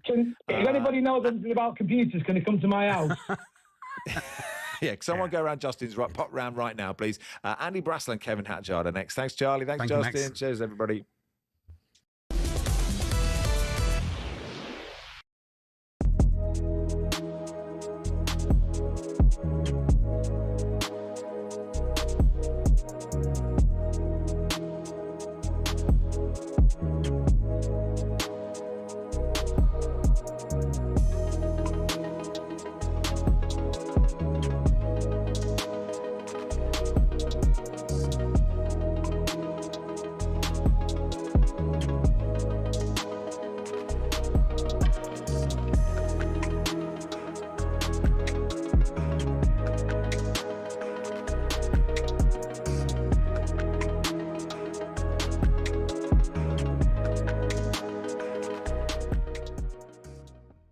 Now, we get the inevitable fallout after a World Cup, and there are reports that one or two of the England players were very surprised that we went ultra defensive in that closing stage of the game. And we were saying earlier on to Stan Collymore that there's a lot of making up to be done by Thomas Tuchel. A lot of people now would have lost trust and belief maybe in his methods, and that would include fans, it would include media, and he's going to have a very prickly time with the media, I guess, over the next 2 years, and maybe some of the players as well, Adrian. Yeah, I would agree with that. I think he's it's a big moment in his England career. Everything had been okay and judgment had been on hold, but judgment was always going to come with what happened at this World Cup, because he was brought in to win the World Cup. And there's no shame in losing to the reigning champions. Argentina have still got a player like Messi, who is the best we'll ever see in our lifetime, but it's the manner in which you lose that game, and that manner was not acceptable. Since then, he's come out and basically said, oh, it's the player's fault, not mine. That's how it could be interpreted, and I think that's not going to go down very well. Certainly doesn't go down